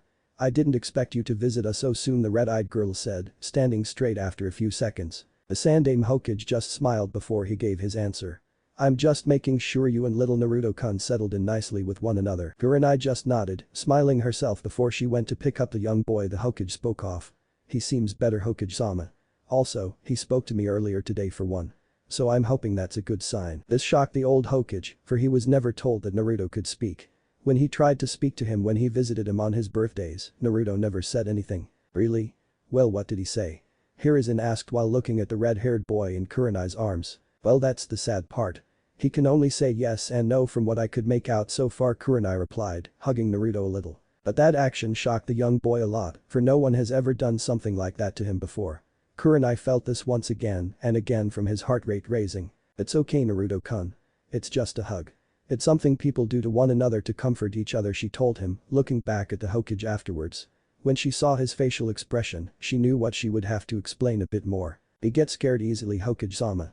Every new thing I do with him scares him. So I have to explain to him what it is in order for him to know that I won't hurt him, she said in a soft yet sad tone, for she didn't like how a 3-year-old boy was scared of every new thing that he experienced, even something as simple as a hug. That also got the Hokage sad, but he quickly got over it as he looked down at the young girl. That's okay, Kurenai-chan. I know you won't hurt him, and I hope he will learn to know it soon too. I just wanted to make sure everything is okay, and I also came to ask you one last time, are you okay with this? Kurenai immediately knew what the older man was talking about, as she immediately answered with a nod before replying. I am Hokage-sama. I know I'm very young, but please trust me when I say I'll take care of Naruto. I owe it to her, and I just know Naruto-kun and I will become great friends, she replied with a smile, already thinking of being Naruto's very first friend. Hiruzen smiled at this, nodding afterwards as he placed a hand on Kurenai's shoulder. If only there were more people like you in this village, he spoke with a genuine happy tone. He was very glad that there was someone like Kurenai in Konoha that was willing to take care of Naruto and treat him like a human being. I will now take my leave, Kurenai-chan. I hope you have a great day with Naruto-kun, he told her once more, turning around and heading straight out of the route. But before he closed said door, he turned around one last time. Oh, and before I forget, I assigned Kakashi and Asuma to check up on you every now and then. Just to make sure you're doing okay. I know you can take care of yourself and will be able to take care of Naruto, but this village still hasn't gotten over the attack. They will still treat Naruto very badly whenever they get the change too, that much I know now. No matter what, they won't follow my law that protects Naruto. And I know I can't execute everyone who does him harm, but they all at least respect me and know what I'm capable of. So that ought to lessen the chance of him getting hurt, Hiruzen said with a serious face while looking at Naruto. What I unfortunately can't stop is all the name calling, to which I hope he can handle as he gets older, was the last thing he said, giving Kurenai a short change to say something before he closed the door behind him. I will make sure he is okay, Hokage-sama. Thank you for the visit, she replied as Hiruzen just smiled before he closed the door, heading back to his office. The rest of the day was peaceful for the two who now lived in Kurenai's apartment. She fed him when he was hungry and began to teach him how to speak more. Kurenai knew it would be a long process, but an even longer one for her to teach him how to read. But while everything happened the entire day, someone else had their eyes on the pair the entire time. Interesting human came the voice of the Kikbi, but he mostly spoke to himself. When night fell upon Konohagakure, everything seemed fine.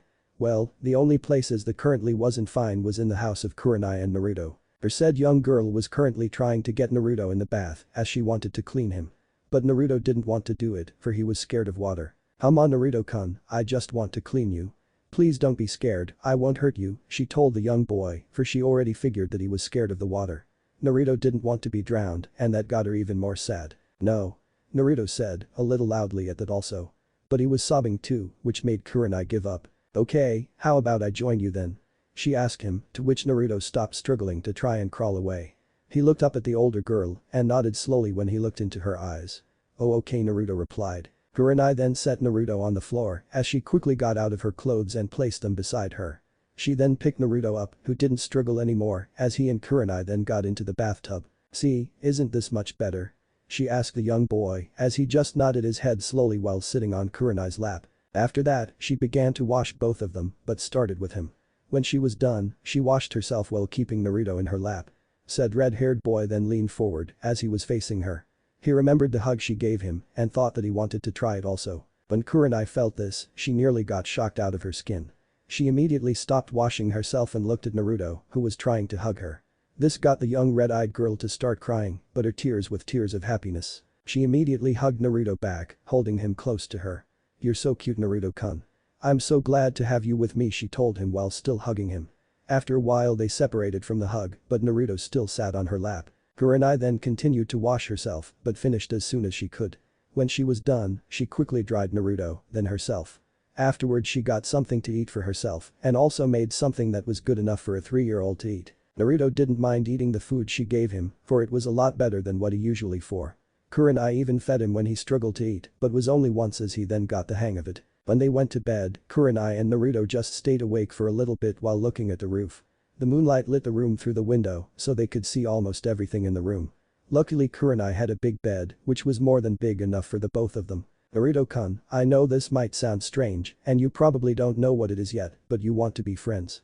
she asked him while currently looking at him with a smile on her face. Naruto didn't know what that meant, but just nodded to give her an answer. That made Kurenai smile, as she then brought Naruto a bit close to her, so that she was holding him once again before they both slept. She also knew that they both had a long road ahead of them, and Naruto for one was glad that someone didn't hurt him once the entire day. Soon they both slept with Naruto in her arms once again, and Kurenai had a small smile on her face. She knew that she would have to teach Naruto what the meaning of friendship was when he gets older, but she was glad that he accepted it already at his current age. Kurenai also knew that she could have let Naruto be like her younger brother, but for some reason that she didn't know, she wanted him to be her friend. She did promise Amaterasu to be his friend, so she just figured that was the reason. But she also knew that she wanted him as her friend, for she didn't have many friends herself. Anko was a different case, for they've known each other since they started at the academy. They slowly became best friends, but also a bit more like sisters too. She would have to explain a few things to her best friend when she came to visit her, but she didn't know when that would be. So she just decided to handle it when the time came. That time came 2 days later. Then Mitarashi Anko decided to visit her best friend. At first she was shocked when Kurenai told her as much as she could about Naruto, for she knew that she couldn't tell her everything. Kurenai already had forgotten about Amaterasu already, as she didn't have much time to think about the goddess and also didn't want to. Anko was really glad at it all and even offered to help Kurenai with Naruto as much as she could. That only got Kurenai more happy, accepting her best friend's offer. Some of the things that she told her spiky-haired friend got her upset, but quickly got over it. That day Naruto got himself someone he would one day call his sister, as the relationship between him, Kurenai and Anko began. 2 years later, since the time Kurenai offered to take care of Naruto, a lot changed. Kurenai herself got a bit more friendly with people, as she wanted her best friend, Uzumaki Naruto, to be friendly too. She knew that as he gets older, that he would change, but she hoped that he would always stay the lovable red-haired boy she met from in the arms of the sun goddess. Naruto himself changed a lot also, but mostly his height. He grew a little over the years, as Kurenai made sure he got the right food to eat. Kurenai could very angry when she wanted to be, and Naruto experienced that firsthand when she tried to feed him broccoli and other vegetables. He didn't like the taste very much, but soon began to like it as she gave it to him more and more. Kurenai herself grew a bit in her height also, for she is still a growing young girl. She also thought that maybe she and Naruto should have a brother-sister bond, but after the 2 years, that became something that she didn't ever think about again. Naruto became her best friend, other than Anko that is. She loved spending time with him, as she did so a lot. She even taught him how to speak and was still busy teaching him how to read. Though that was only because Naruto didn't really understand bigger words just yet, but Kurenai tried her best to teach him everything he needed to know. She herself trained as much as she could, but with Naruto with her at all times. The villagers on the other hand, still stayed the same with the way they treated Naruto. They still called him a demon most of the times, which got the young boy sad. Kurenai would then get really angry, as she even wanted to hurt the people who hurt Naruto with their words a few times. But she knew that she couldn't, for she was not a full-fledged kunoichi along with Anko. Anko herself grew a bit too. She loved Naruto as a brother and even teased him a lot of times. Naruto didn't truly understand why she would tease a 5-year-old boy, but just played along as he thought it was a game. The three of them spend a lot of time together, and Naruto even began to see what a shinobi was. Kurenai and Anko would spar with one another a lot while having Naruto watch them. He found it really fun to watch, but even more so when his best friend would win against his older sister. Though he never chose a side, even if they both asked him to pick someone he thinks would win before they began to spar. But he never did, in fear of hurting the other's emotions if he chose wrongly.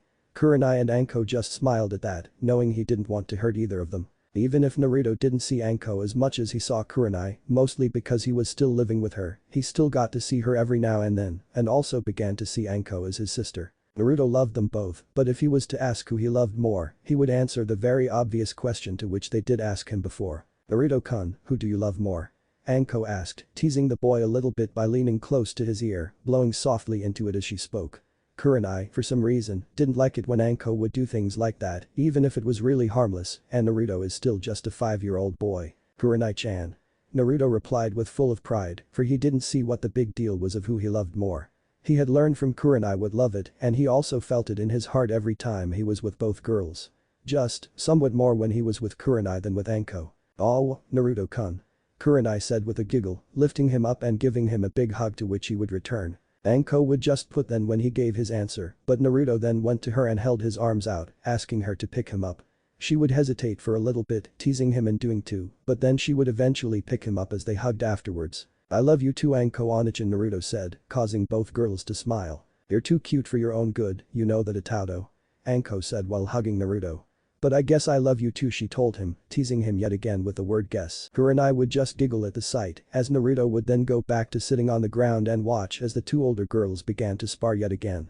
Naruto would just watch the both of them till they tire themselves out, then he would go home with Kurenai afterwards when they were done. The two of them gave their goodbyes each time to Anko, as said girl would return to her own apartment. But during the walk home, Naruto would always get the same glares that everyone always seemed to give him. He didn't like it, but decided to ignore him. But each time someone would call him a demon, his heart would ache and he would start sobbing. Naruto still didn't know why they would call him that, or why they would call him any other bad name. Kurenai would just pick him up at this, hiding his face against her chest as they headed home.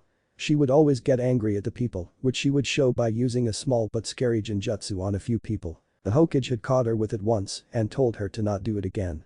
But that was in front of people. When they were alone, he would tell her that he really didn't care. It's just a harmless genjutsu she would use on them, which was actually funny for the older man. Hiruzen visited the both of them from time to time, along with Kakashi and Asuma as well. But every time Asuma would visit them, he would try to flirt with Kurenai, and that really got Naruto angry for some reason that he didn't know. Naruto would throw stuff at him, like his stuffed toys that Kurenai bought for him on his birthday.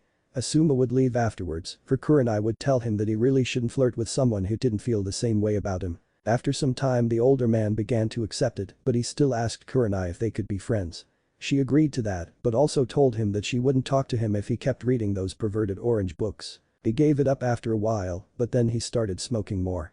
Kurenai didn't even bother telling him how bad it was for his health, as long as he didn't smoke it anywhere near her and Naruto. She had even tried to get Kakashi to stop reading the smut orange books, but he never listened. All she would tell him then, and in a very scary voice, that if he valued his manhood, he would stay away from Naruto with those perverted books. The same went for Jiraiya, as she even tried to kick him between the legs a few times when said older man would try and tell Naruto perverted jokes. They all began to really know how much she hated perverts, as she would get Anko to burn their precious Icha paradise that they owned. Anko would always do it with love, and always had a venomous snake around her neck when she would do so, with a really insane smirk on her face. Months passed as Naruto grew even more, and Kurenai would teach Naruto even more of how to read and what certain would meant. She just hoped that he would get the talk from someone else, as she really didn't want to be the one to do it. Kurenai remembered when her mother told her about the birds and the bees and all that came with it, for her mother believed that a girl should know about that stuff at a very young age, seeing that they are in a world of shinobis. At least it's still a long time before that has to happen, I hope, she thought to herself. She had taught Naruto everything she thought he would know by now, and it made her happy that he was a fast learner. Some would think they were brother and sister, or even something of the sorts, but she would just correct them by saying that they were just best friends, and that she only wanted to give Kushina something in return by looking after Naruto, to which she did. Naruto sometimes still got hurt by the villagers, and that wasn't just words. Sometimes they would throw rocks at the young boy, and that is when Kurenai would really get angry.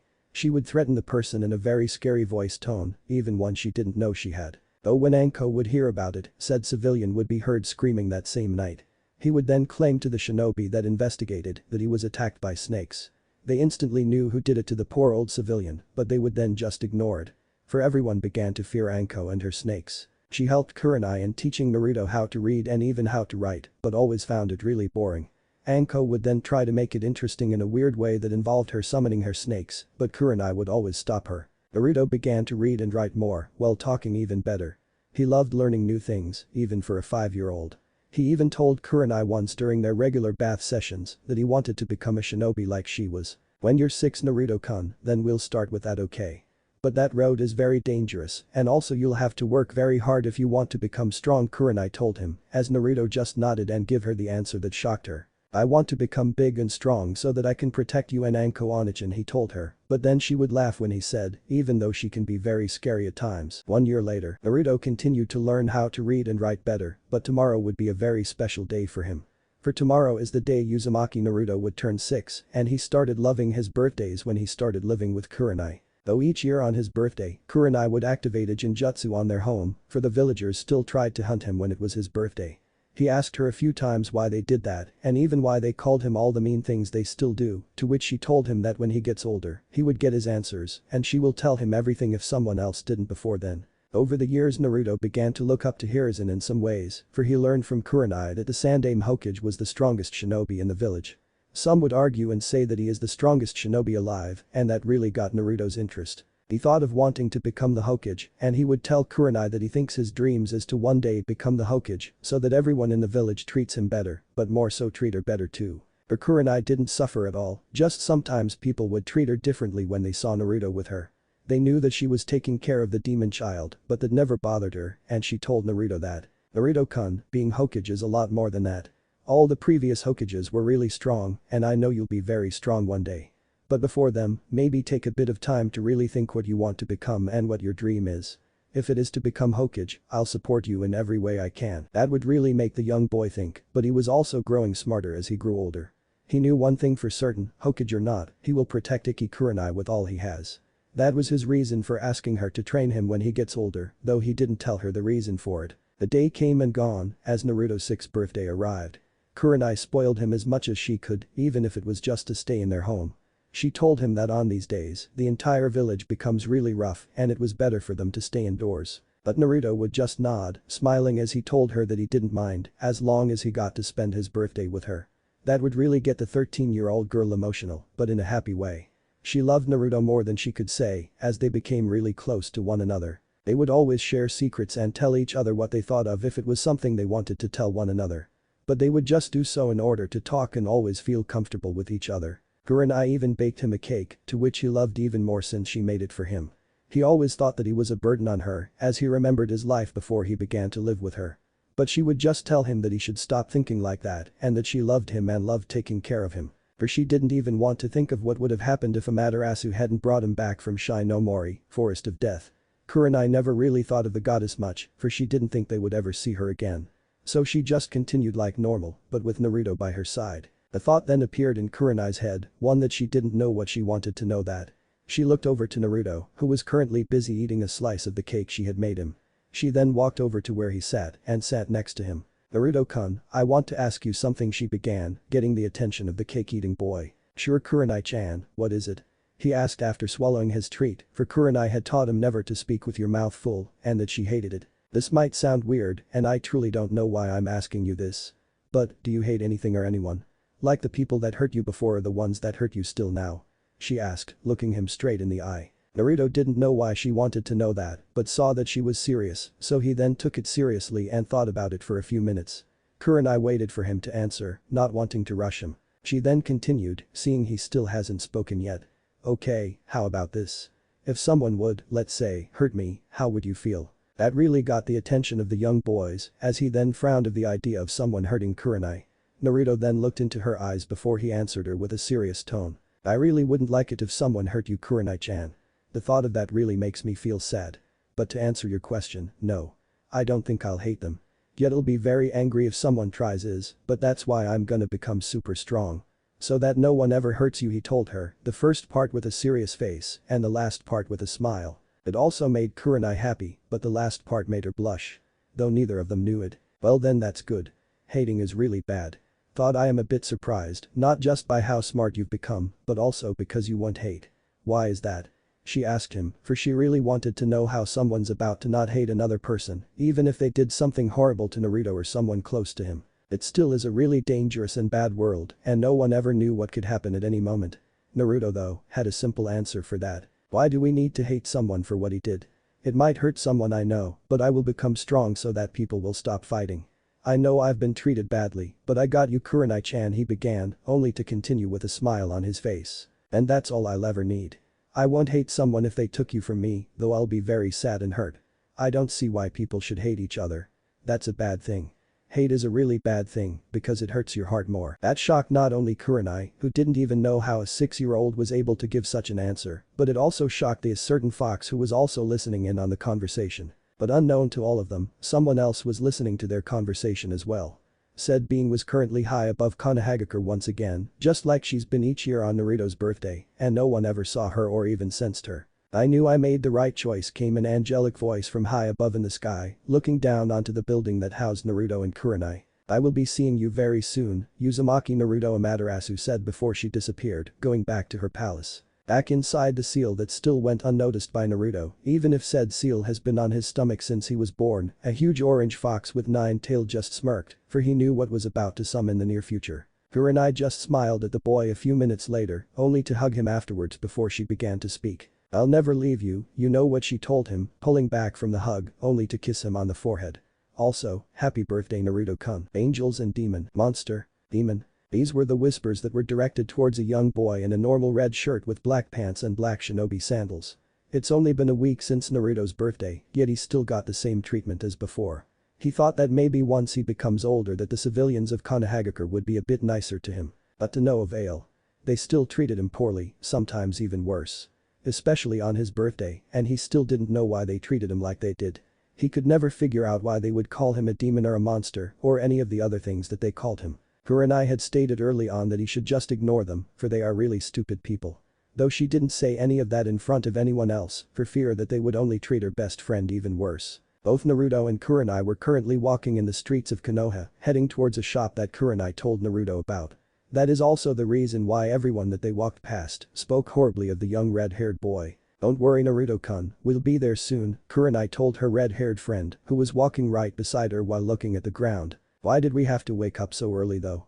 The young red-haired asked, for he was still tired and wanted to continue sleeping. This only made the older girl giggle, which Naruto smiled at when he heard it. It had become one of his favorite things to hear, for he liked it when his older friend showed some signs of happiness. Well, I thought that we would make it to the store before anyone else woke up, she replied, while looking down at Naruto, for him being younger also meant that he was a few inches shorter than the older girl. Naruto suddenly knew what she meant and why they woke up so early to go to a shinobi shop. She didn't want me to hear these people say such horrible things about me, he thought to himself, which only made him tear up at the thought. Kurenai saw this and stopped them both, seeing that there was no one around them at the moment, as she then pulled the young boy into a hug. What's wrong Naruto-kun? She asked, showing a bit of concern to her younger friend. Naruto, who returned the hug, looked up at her while a few tears rolled down his cheeks. Why are you so nice to me Kurenai-chan? I mean I know why. You've told me before. But why? Everyone else seems to hate me, and I remember everything before you took me in to live with you.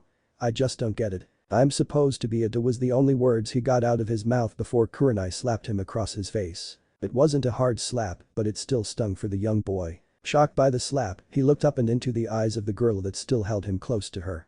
What he saw shocked him. Kurenai, out of a bit of anger and sadness, slapped Naruto across the face to shut him up.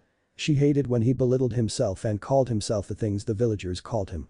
For her it was already enough that they called him that. But for Naruto to want to call himself that made her angry and she couldn't let that continue. Never again. She half screamed but couldn't say it any louder for the tears rolling down her cheeks stopped that from happening. Don't you dare ever say that again Naruto. Kurenai continued while sobbing, trying to get the tears under control, but only found that to be a bit difficult at the moment. I don't want to hear you say that ever again. You are not what they say you are, so don't even think of saying that ever again, she finished as she wiped her eyes with her sleeves, trying to hide the fact that she just openly cried. Naruto on his part felt even worse than before. He disliked it when the people called him the things they did, but he couldn't stand it when Kurenai cried. Especially when he was the one that made her cry. It made him feel like his heart was crying with her, trying to absorb her pain so that she didn't have to be sad. Nodding quickly and then hugging her as tightly as his little arms could, Naruto spoke. I'm so sorry Kurenai-chan. I didn't mean to say that. I just don't want to be a burden to you anymore, he said, trying to hold back his newfound tears that almost spilled out. Kurenai returned the hug just as tightly, but not using all her strength and said hug. You'll never be a burden to me, Naruto-kun. If it wasn't for you, I'd be very lonely. You know you're my best friend, right? We will always be together, the older girl said, almost sounding like she just made a promise of a lifetime. Naruto just nodded at that, now with a huge smile on his face as he once again looked Kurenai in the eyes. Promise? The red-haired boy asked, holding out his pinky. This only made this older girl giggle once again, for she liked it when Naruto acted so innocent right after they even cried. She held out her own pinky, locking it with the smaller one that belonged to her best friend. Promise. Afterwards they both began to walk towards the designated shinobi shop once more, but because they stood still for a few minutes, the streets were now becoming more crowded. The 13-year-old red-eyed girl had recently become a chunin, which was the reason for the two of them waking up so early and heading towards the only shinobi shop they knew that allowed Naruto in. It angered her that they would throw Naruto out of the shops when he walked in, and she didn't want to shop at any place that didn't want to allow her best friend to even enter. But sometimes she had to go alone, for they did need food and at least no one could overcharge her. Kurenai, being a newly appointed chunin, started receiving more money on her own every time she and her team finished a mission. She really appreciated the help from the old pervert, which she still didn't like, but didn't voice it much anymore. Jiraiya had only visited Naruto a few times in the past few years, only checking up on how his godson was doing. When he found out that he was okay, the white-haired man would just go back to his normal activities in Konoha. Which normally got him a beating from Kurenai, for she really hated perverts. Naruto liked the old man, but didn't feel too sad that he didn't see him much. For he saw a lot of Kurenai when she was at home and not on a mission, and even Anko visited them a lot. So the younger boy couldn't really say that he was lonely, for he had his big sister and his best friend. Minutes later, Kurenai and Naruto arrived at their destination, which was a huge building. Inside said building was a lot of shinobi equipment, varying from shuriken to kunai, from a huge selection of swords and sealing scrolls, and just about anything else a shinobi would need. They also had a lot of different clothing that they displayed, but also told their customers that they did custom work for anyone who wanted their own unique style and patterns. This reason being for the clan types mostly, for they knew that each clan would always want their own symbol on their clothes to show off to which clan they belonged to. Kurenai had her normal chunin clothing on, which were made out of a simple sleeveless red outfit with her chunin jacket above. When they entered their store, they were greeted with the sight of a few other shinobi that seemed to have the same idea of going to shop early. Though they had way different reasons than the young red-eyed girl. The owner of the store saw the newly arrived pair and smiled, for the old man liked the two of them quite a bit. Said older man already had some gray hair showing at the sides of his hair, with the rest of them just a light shade of black. He walked towards the two, seeing that they were looking around. Morning Kurenai, Naruto. How may I help you this fine morning? The old man asked, looking down at the young children in front of him. Good morning sir, Kurenai replied.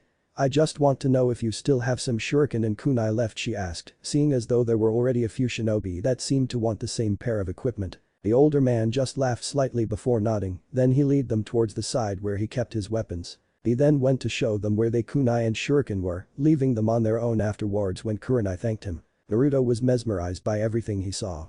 He knew that Kurenai was a really good ninja, and he already asked her if someday he could maybe teach him a few things. He just liked the idea of being able to protect her and everyone else he cared about, but mostly Kurenai and Anko. What really caught his attention while Kurenai was picking out a few weapons and scrolls that she needed was a pair of swords. He didn't know why, but he just found them cool, and they seemed really sharp. When Kurenai was done with picking the things she needed, she turned around to face her red-haired friend. See anything you like, Naruto-kun? She asked, seeing that he was looking at the swords in particular. Do you fancy kenjutsu? This got Naruto's attention, for he didn't know the fancy words the shinobis used. And what now? He asked, feeling a little dumb that he didn't know much about the arts of shinobi. Though he was only 6, so that could count as a good defense. Kurenai just giggled when he said that, pointing to the swords afterwards. Kenjutsu? Meaning sword fighting. Do you like it? She asked, a bit more seriously. Naruto just nodded before he spoke. They seem cool and really sharp. Do you know how to use them? The red-eyed girl just shook her head before she spoke herself. No, I don't. I never really learned how to use swords. I myself am just a genjutsu user. But before Naruto could say anything, she continued. Genjutsu are illusions. I'm very good at that, so I train very hard in it. Maybe if you get an interest in it when you're older, I'll teach you a bit about it. That got a huge smile from the red-haired boy, who just nodded as the two of them made their way towards the counter to pay for the things. Kurenai placed her items on the counter, then placed the right amount of rim next to it. Afterwards, they made their way back towards their home. Kurenai's home. When they arrived, Kurenai was a little shocked to see they had company. Though Naruto smiled when he saw the person in front of their door. "Morning Jai-san." Came the voice of Naruto, who decided to speak first. Kurenai herself bowed slightly before she also greeted the old man. "Morning Hokage-sama. To what do I owe this visit?" "Morning Naruto-kun," Kurenai-chan Hiruzen replied while looking at the young children. "I just came to see how my favorite red couple is doing," he said, directing the red towards Kurenai's eyes and Naruto's hair. That got a small blush from the red eyes girl, while Naruto just smiled at the two. "We are doing fine Hokage-sama." "Thank you," Kurenai said, her blush fading away as she then went to open her door, allowing the Sandame to enter first. They all stepped in, with Naruto being lasted as he then closed the door behind him. Afterwards they made their way towards the living room, sitting down on the couches. The Sandame took a minute to look at the younger two, smiling when he saw how close they have gotten when Naruto just went to sit next to Kurenai. "Do you want any tea perhaps, Sandame-sama?" Kurenai asked, feeling a little weird that the old man wasn't saying anything. This got his attention as he then looked at the young girl. "No thank you. I actually came by to see if you're still okay with the mission you've accepted with your team. I know it will be your first B-ranked mission, but I have faith in your ability with Ninjutsu to help your team," the Sandame began, continuing a few seconds afterwards. "I also wanted to see Naruto before then, for I don't know how long your mission will be.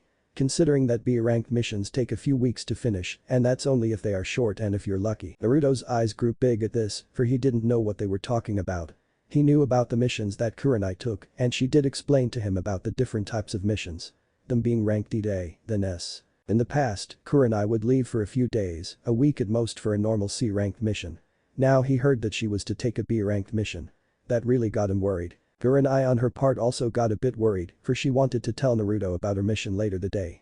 Hiruzen saw this, for neither of them spoke, and it's been a few minutes already. "I take it you haven't told Naruto about any of this yet?" he asked, feeling a little guilty for just speaking about missions so out in the open, with there was a 6-year-old sitting with them. He for once thought that they had already spoken about it, for Hiruzen had given her and her team the mission only yesterday. Kurenai just shook her head before she finally broke the silence. "No Sandame-sama, I haven't told Naruto-kun about it yet. But I guess now is as good as time as any," she finished, looking at the younger boy beside her who was just looking at the ground. Seeing how sad he looked, Kurenai quickly places her arm around him, hugging him before she decided to speak to him. "Don't worry Naruto-kun, you know I won't ever leave you. It's just a mission, and I have to take them if I want to become a Jonin one day. I'll tell you a bit more about it later, okay?" Naruto quickly recovered from his worrying emotions, nodding when Kurenai finished speaking. Hiruzen just smiled when he saw the two of them and how much they cared for one another. He saw the look of worry in Naruto's eyes, and that got the old man to smile even more. He truly cares a lot about her. A few minutes later, the Sandame decided to speak once more. "I'm going to guess that everything is settled then and that you're ready for the mission." This snapped the young girl out of his haze, looking at the Hokage before nodding. "Yes. Sorry about that Hokage-sama. I didn't mean to zone out like that. But yes, I am ready for the mission, and I won't disappoint you," the red-eyed girl spoke, bowing her head slightly to the old man. "Good. Then I wish for you and your team to have a safe trip and to come back safely," Hiruzen spoke with care in his voice as he looked at the two sitting before him. "I already spoke with your teammates, and I do believe that they are probably training now most likely for tomorrow. Though I'm going to guess that you want to spend time with Naruto-kun before you leave." Kurenai just nodded after the Hokage finished speaking, still with her arm around Naruto, which didn't go unnoticed by the old Kage. The three of them continued to speak to each other for a little bit after they finished with their discussion about the mission Kurenai was about to go on, only speaking about random things with Naruto started with a smile. After that, the Hokage bid them goodbye and went back to the cage tower, cursing to himself when he thought about the work that awaited him for the day. When Naruto and Kurenai were alone, things seemed to stay silent only for a few minutes. "Naruto-kun, I'm going to be okay. I always am. I wanted to tell you a bit later today, but I didn't know the Hokage would come to check up on me beforehand. Guess he is also a bit worried, seeing as though I'm just 13 along with my teammates." Kurenai spoke first, looking at the younger red-haired boy. "That's okay Kurenai-chan. I'm just worried. I know you'll be okay, but I just don't know how long you'll be away for this time. You told me the higher the ranking of a mission, the more dangerous they are, and they could also take a lot longer." He spoke with a caring voice which was directed towards the older girl. Kurenai smiled at the way his voice sounded, clearly showing that she caught the hidden concern and care behind his, as she hugged him slightly before she spoke afterwards. That's true, Naruto-kun. This mission, which we are going on starting tomorrow, will take mostly likely a month or more. And before you say anything, let me explain, the red-eyed girl began, looking him straight in the eyes as she continued. Firstly, what I'm about to tell you is to be kept between us, okay? She asked first, then continued when he nodded to show that he understood. A few days ago we got asked to help another shinobi village.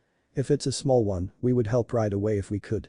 But if it's one of the great elemental villages, we tend to stay away.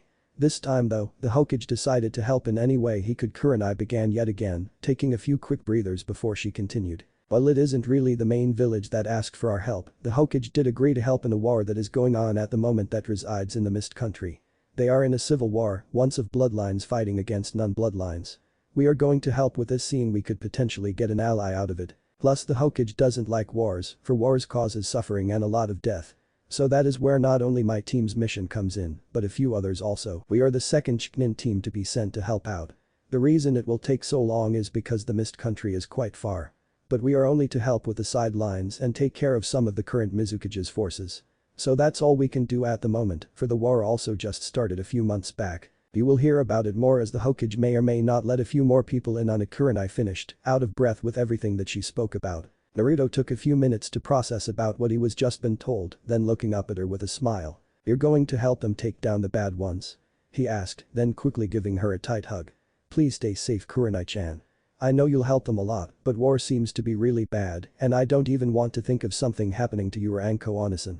I don't know your other member or sensei, but I know you'll do good, Naruto said with a smile. Kurenai returned the hug when he hugged her, feeling a bit weird with all the hugs the two of them have been giving each other recently, but it was a good weird that she liked. I won't be gone that long. How about when I come back, we can start with your training to become a shinobi.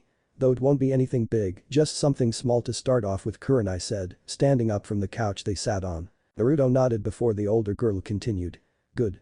I'll leave a few books for you to read on before that, for you need to learn and grow your brain too, if you want to become a strong ninja like me, Kurenai teased a little, sticking her tongue out to him. That only got the young red-haired boy to giggle, jumping up from the couch.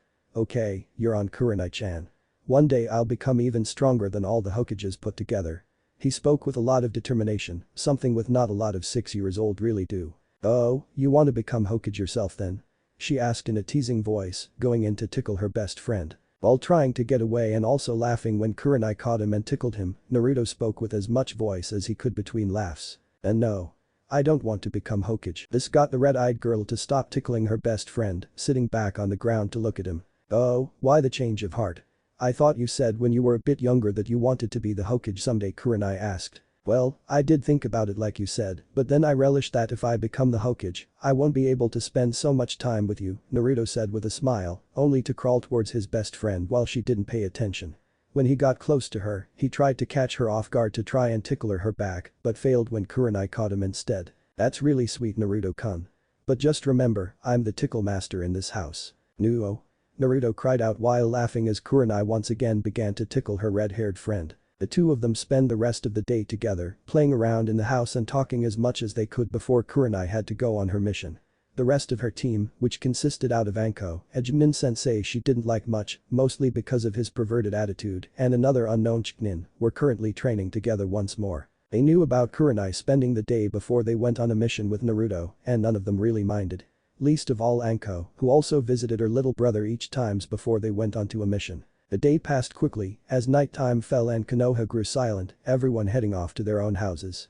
Though the Hokage was still in his office, sitting in his chair while thinking about the day he got asked to help in a civil war. His councilmen were greatly against it, especially his old teammates, who told him that they shouldn't take part in another country's affairs.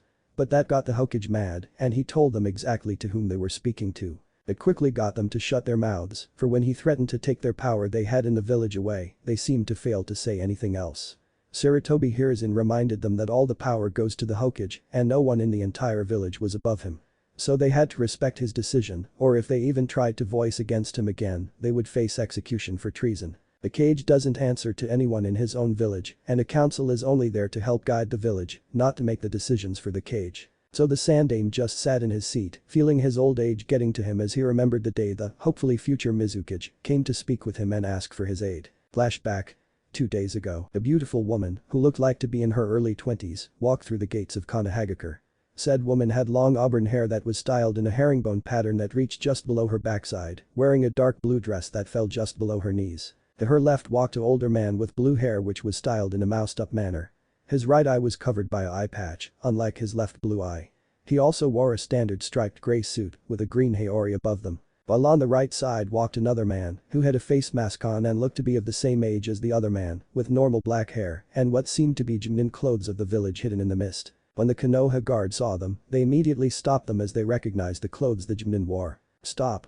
one of the guards yelled, causing the trio to stop in their tracks. "State your business to Konohagakure or be prepared to be taken in for questioning by force," he same guard said, but blushed when she looked at the only woman of the trio. This caught the woman's attention, feeling disgusted by the way the man looked at her, but spoke nonetheless. "We are here to see the Hokage on something I'd like to discuss with him personally," she spoke in a soft yet vile tone that told the man she didn't like to be ogled like a piece of meat. It was early in the morning, so they knew the Hokage probably wouldn't be too busy, so the guard that didn't get a chance to speak took the three of them towards the Hokage tower. When they arrived they were greeted by a beautiful young girl who seemed to be around the same age as the woman that was with the trio, who looked up at them from her paperwork. Said woman was the secretary of the Hokage, so she stepped forward to stop the oncoming people. "Morning. I am going to assume you're not from here," she spoke when she saw the genin man that walked with the trio, as she also recognized where the clothes came from. "What can I do for you?" she asked, placing her paperwork down, only to get another clipboard with her which she thought she would need. "We are here to speak with the Hokage, if he is in." The woman once again spoke, signifying to the other members of Konoha that she must be the leader. The Hokage's secretary quickly looked at the clipboard, seeing that the Hokage was well in his office and didn't have anything to do for the morning so far. She nodded afterwards and led them to his office, dismissing the Anbu that walked along with them. When they knocked on the door, they heard an older voice telling them to enter. The secretary then opened the door, letting the trio inside. But before she left, she gave a quick look towards the Hokage, making the old man gulp as he caught the look. For she knew how perverted the older man truly was, so the look she gave him quickly warned him not to look at the blue-dressed woman in any funny ways. Nodding, she then quickly closed the door before the Hokage turned his attention to the trio standing in front of him now. When he saw the young woman in front of him, his eyes nearly popped out, but he quickly got a hold of himself. He then looked at the other two, noticing the clothes the man with the face mask wore. "Morning," the Hokage began. "What can I do for the mist?" Said trio members bowed slightly, showing their appreciation to the old man for seeing them. But the woman of the group had caught his look and already figured that he was just like any other man. Lifting her head up, she spoke. "It's a pleasure to meet you, Hokage-sama. I am Taram plus May, leader of the bloodline rebels of the mist. Though I am not the Mizukage, for we are the ones fighting against him and his rule." The Hokage knew about the civil war in the mist, but didn't know why they would come to him. Especially the ones fighting against the current Mizukage. The Sandaime that decided to take his turn to speak, looking her in the eyes instead of looking at her breasts. "And what does the leader of a rebel army want in Konoha?" May knew this was coming, so she decided to not lie about anything and be straight with the old cage. "We are here to ask for her. I know we have nothing to give you at the moment, but we greatly need support to take the mist from the Yondaime Mizukage. The man is really crazy and has killed a lot of innocent people. We just aim to stop him and for everyone to live fairly. But we have been flighty for 6 months now and we are not doing that good, to be honest with you," she spoke, looking into the Hokage's eyes. Hiruzen just nodded, thinking before he spoke. "I understand. But we are still currently recovering from the Kikbi attack that attacked nearly 6 years ago. Though I understand your situation, I do not think we can help." May decided to sit down this time, sitting in one of the chairs on the opposite side of the Hokage's desk that was reserved for visitors. She then took out a piece of paper, handing it to the Hokage, who took it out of curiosity. The Zanbu, which were hidden in the Hokage's office, also looked at the piece of paper that she handed to them, ready to defend their Sandaime with their lives. Before the old man could read the paper handed to him, May decided to speak once again. "I know we don't have much to give at the moment and I know you're still struggling from your losses.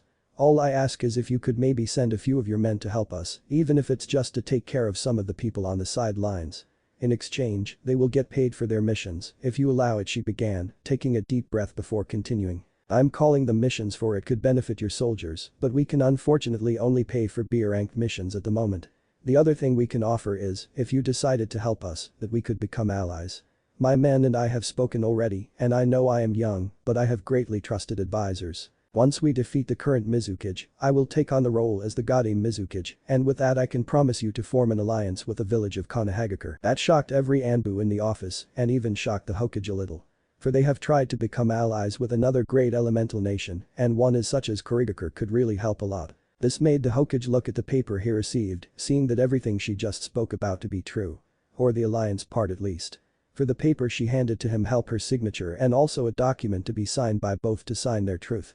It would also make them allies once the current civil war was over. Hiruzen took a few minutes to think, which May gave to him. Coming to a decision, the Hokage took a pen and signed the piece of paper, but only after he read through everything very carefully, noting that she had already signed it to show how serious it was. After signing, the Hokage looked up from the paper and looked towards the young woman. "I accept the proposition. It would be great to have another elemental nation as an ally, so we will gladly help. I myself have been through 2 wars, so I know what it's like. I just hope you can understand that while I can send a few of my soldiers to help you, that we can only send so many at the moment. Plus I also have to discuss this with my councilmen, which I don't know how they'll take." This surprised the trio, as they thought that older man would have at least taken some time to think and speak with his councilmen before signing it. So that raised a question for May, which she decided to voice as soon as possible. "Why didn't you speak with them before you signed the document, Hokage-sama?" Hiruzen just smiled, looking through the window, then back to her after a few minutes. "We could really use the help ourselves. For we want to be allied with another great village and we have tried for so many years now. I made this decision myself, for it is one you'll understand soon enough.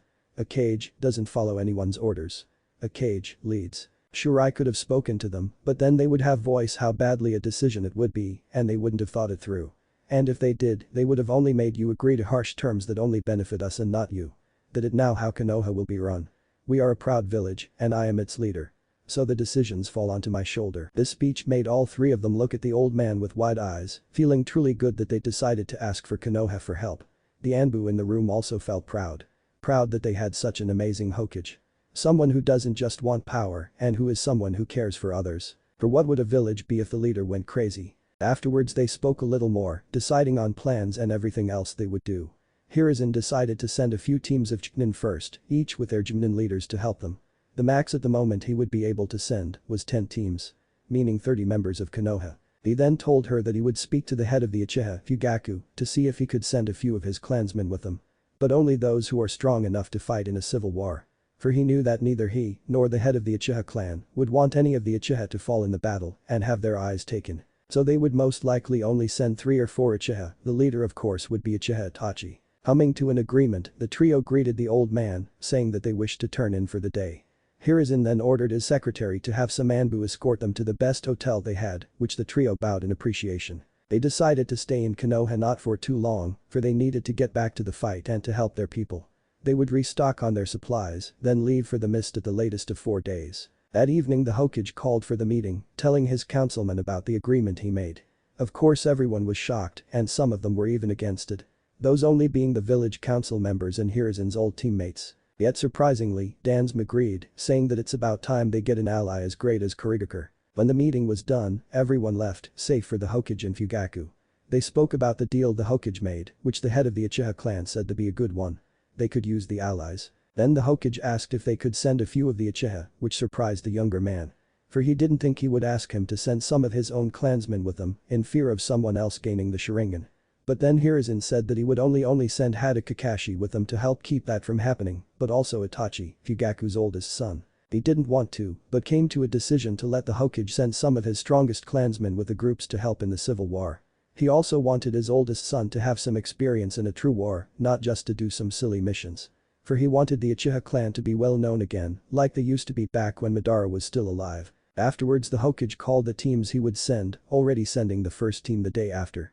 He would then send another team as soon as possible, but also told them to meet at the border of the Fire Country, where they had a hideout. Present day. The Hokage stood from his seat, he himself also going back to his home, calling it a day, and leaving the Anbu to guard the village while he sleeps. That night Naruto and Kurenai slept in the same bed once more, and not like the other days with Naruto in his own room, which Kurenai got him a little while back. For they were talking while laying on her bed, falling asleep soon afterwards as sleep took them both. But while everyone slept, one being softly stopped to itself before it fell asleep. Soon child, very soon. The following day was a little hard for the 6-year red-haired boy, for he had to say goodbye to his best friend and his older sister when they reached the gates of Konoha.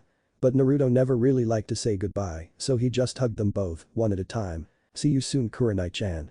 Anko Onisan. Naruto spoke to them both, receiving a kiss on the cheek from Anko, which made Kurenai a little mad for some reason. But she got rid of that feeling fast. See you soon Atado, little brother, Anko replied, turning back towards her other teammate and their sensei. Kurenai, not one who wanted to be outdone for some reason by Anko, especially when it came to Naruto, quickly gave him a kiss on the cheek as well. I'll be back soon Naruto-kun. Take good care of yourself. Also, remember our deal Kurenai told him, and soon after that she also turned to her teammates. Ready to leave, they all took to the threes, surprising Naruto when he saw what strong ninjas could do. I will become a great shinobi myself one day he said, but not loud enough for anyone else to hear, for it was already daytime, and that only meant that more people would fill the streets soon. And he for one didn't want to deal with anyone that could call him names, so Naruto quickly took off and ran home. On his way running, Naruto bumped into someone as he only looked at the ground, not wanting anyone to know it was him. Though he knew it was impossible, for no one else had hair like his.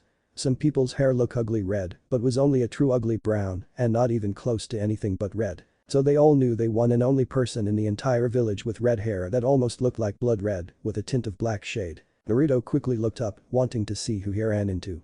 But before he caught the person's face, he quickly bowed and back away as fast as possible. I am sorry. I didn't see where I was going. Please forgive me he said, still with his head bowed. But before the tall blue-dressed woman say anything to the young child that ran into her, a random civilian spoke up first, seeing as the streets were now full of people. Kick the demon's ass for running into your. Make the monster suffer. This surprised May, for she knew about suffering for she has seen it a few times. Yet all those times, it was either older shinobi that suffered or civilians that suffered because of something others did. And they too were older. To see a village such as Konoha's villagers treat one of their own like this shocked her to her core. Even her two companions were shocked at this. She wanted to see the person who said such horrid things about a child so young, but Naruto wanted to run away as he already tried to fight back the tears that were fighting to come out. As soon as May turned around, another villager took the opportunity to pick up a big rock and threw it as hard as he could, with the rock hitting Naruto square against the back of the head. Another one soon followed her after, hitting him against the jaw. This act infuriated all three of the trio, but mostly May. She wanted to stop them, but knew if she did something that she could lose her treaty with Konoha. But that broke her out of her thought as Naruto tried to run away, only to be grabbed by another civilian that held a knife against his throat. The villagers kept an eye on him and Kurenai as often as they could. Meaning they were waiting for the older girl to leave on a mission so that they could grab Naruto and torture him. They all still felt so much hatred towards him, especially since his birthday wasn't even that long ago, and they wanted to hurt him again. But before the civilian with the knife could do anything, May quickly ordered Ao to get the child from him. Doing it as quickly as possible, Ao moved in and grabbed the red-haired boy, which surprised the civilians greatly. Before any one of them could do anything else, Hiruzen himself appeared with a few Anbu at his side. Anbu, arrest those who threw rocks as Naruto, and the one who held the knife against him as well. The Hokage spoke with a lot of venom in his voice, which was directed towards the people who tried to harm Naruto as soon as he was alone. Doing what they were told, the Anbu, who also grew angry at the way the people treated Naruto, quickly took the ones that threw the rocks and the one that held the knife to prison, shocking the trio once again. By now Naruto had calmed down greatly, but still felt sad for how they treated him. He also felt sore from the places the blood leaked, though that started to heal as soon as the wounds were made. May, who surprisingly still held Naruto near her, walked up to the Hokage who she didn't know would appear, or even how he knew about what just happened. But before she could say anything, Hiruzen quickly ordered a Anbu medic to heal Naruto, to which the older female Anbu did. He then turned his attention towards the trio, then looked at Naruto, who was still close to May with her hand on his back after Ao had taken him from the civilian and brought him to her. I am sorry you had to see that. There's a lot going on in this villages, and even more has to do with the attack that took place 6 years ago. I would tell you more if I could. Hiruzen stopped, gesturing towards Naruto who was now standing by himself after the Anbu healed him. But to her surprise, she didn't have to heal much, for his wounds were clothing by themselves. I'll mention that to the Hokage later. May just nodded, knowing it must be something bad. But she was a bit intrigued, though still mad. She looked at the young child, kneeling before him and lifting his chin so that she could look him in the eyes. What she saw was one of the most beautiful pair of eyes, which had a little back on the outside of his pupils, but the rest were pure white. There was also a tint of red in them, but not enough for anyone to see. She didn't know why, but May were captured by his eyes as she smiled to him. Don't worry about them, okay? I'm not going to hurt you. I'm May, by the way, Taram plus May. Might I ask what your name is? She asked in the most care voice Ao has ever heard her speak to anyone before. Naruto too looked into her eyes and found her green eyes to be really pretty. Though to him, no one could even compare to his best friend. I'm Uzumaki Naruto. Nice to meet you, he replied with a genuine smile, making May smile herself. "It's nice to meet you too, Naruto," she spoke, then looked at the Hokage who just smiled at them, nodding slightly as he and the Anbu turned to leave, heading back towards his office. He knew he could keep an eye on them using his crystal ball, but he also left an Anbu behind on the roof to look after Naruto in case something like that were to happen again. Deciding quickly, Mei looked at Naruto again before smiling. "I haven't had anything to eat yet today. Do you maybe want to join me?" she said, standing up onto her feet once more. Naruto was shocked at this, but smiled and nodded. You can never say no to food. The rest of the day went by slowly for the three of them as they all spend the day with Naruto. Ao tried to talk big and wanted to say stuff about the old days, but was quickly silenced when Mei would turn to him and tell him, "Ao, shut up or I'll kill you," with a weird smile. Take made Naruto laugh. They spend the rest of the day together, with the trio quickly restocking their things. Mei knew they could have restocked a lot faster and could have been on their way back to the mist already, but she just wanted to spend one day worry-free, and to do that with a 6-year-old red-haired boy made her wish come true. Harem plus Mei became someone Naruto could truly call a friend, even if she was way older than him. She was really nice to him and didn't say anything bad about him or didn't make him pay for anything they went to do. A day passed and they went their separate ways. But not before Mei got onto her knees again and did something Naruto never expected from someone he just met that same day. Mei hugged him and the hug lasted a few seconds at least. "I hope I see you again soon, Naruto-kun. Take good care of yourself, okay?" she told him, standing up straight again. Ao wanted to say something but decided against it. "I will, Mei-chan. See you soon," he waved at her, heading back towards his apartment that he shared with his best friend. Ao and the other Jimnin were surprised at the suffix that Naruto just used with Mei. For the last time someone even tried that, she nearly melted the poor guy. But to their utter surprise, Mei just watched him leave, making sure no one did anything like they did this morning again. She also smiled when he called her that, turning around and heading back towards the hotel they stayed at. Though she still had a few questions, she decided to keep them for another day. She also hoped that she would see Naruto soon again, though she knew that the civil war had to end first before that could happen. When Naruto returned home, he just smiled. Entering the home, he spoke to himself when he knew he was alone. "I made another friend, Kurenai-chan." He then went to take a bath, only to take a few books that Kurenai left him to his bed to read.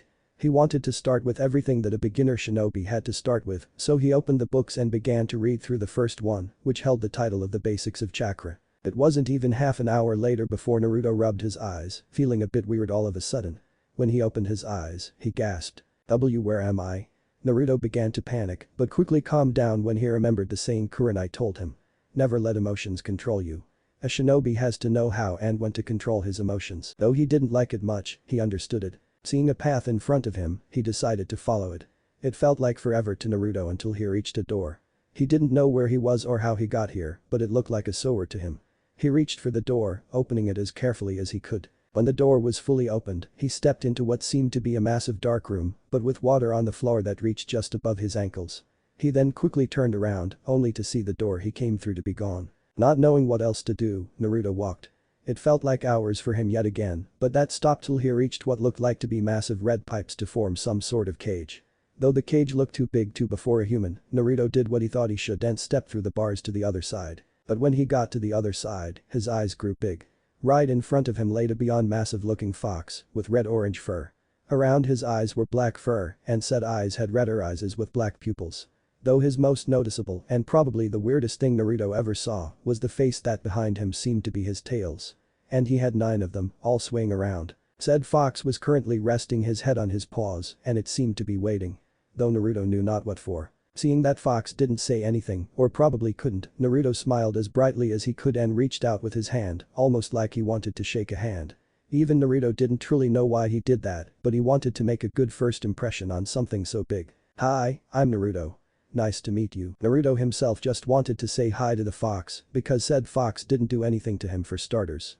Normally anyone that wasn't Kurenai, Anko and even now Mei, would have hurt him in some way. When the fox didn't, he just smiled and greeted him first. But the Kikbi just looked at his container, truly confused at how a human would walk up to something as big as him, only to reach out with his hand and trying to greet him. The Kikbi tried to smile, but couldn't, seeing as though his fox face couldn't actually allow that without showing too much teeth. "Well, that's a first.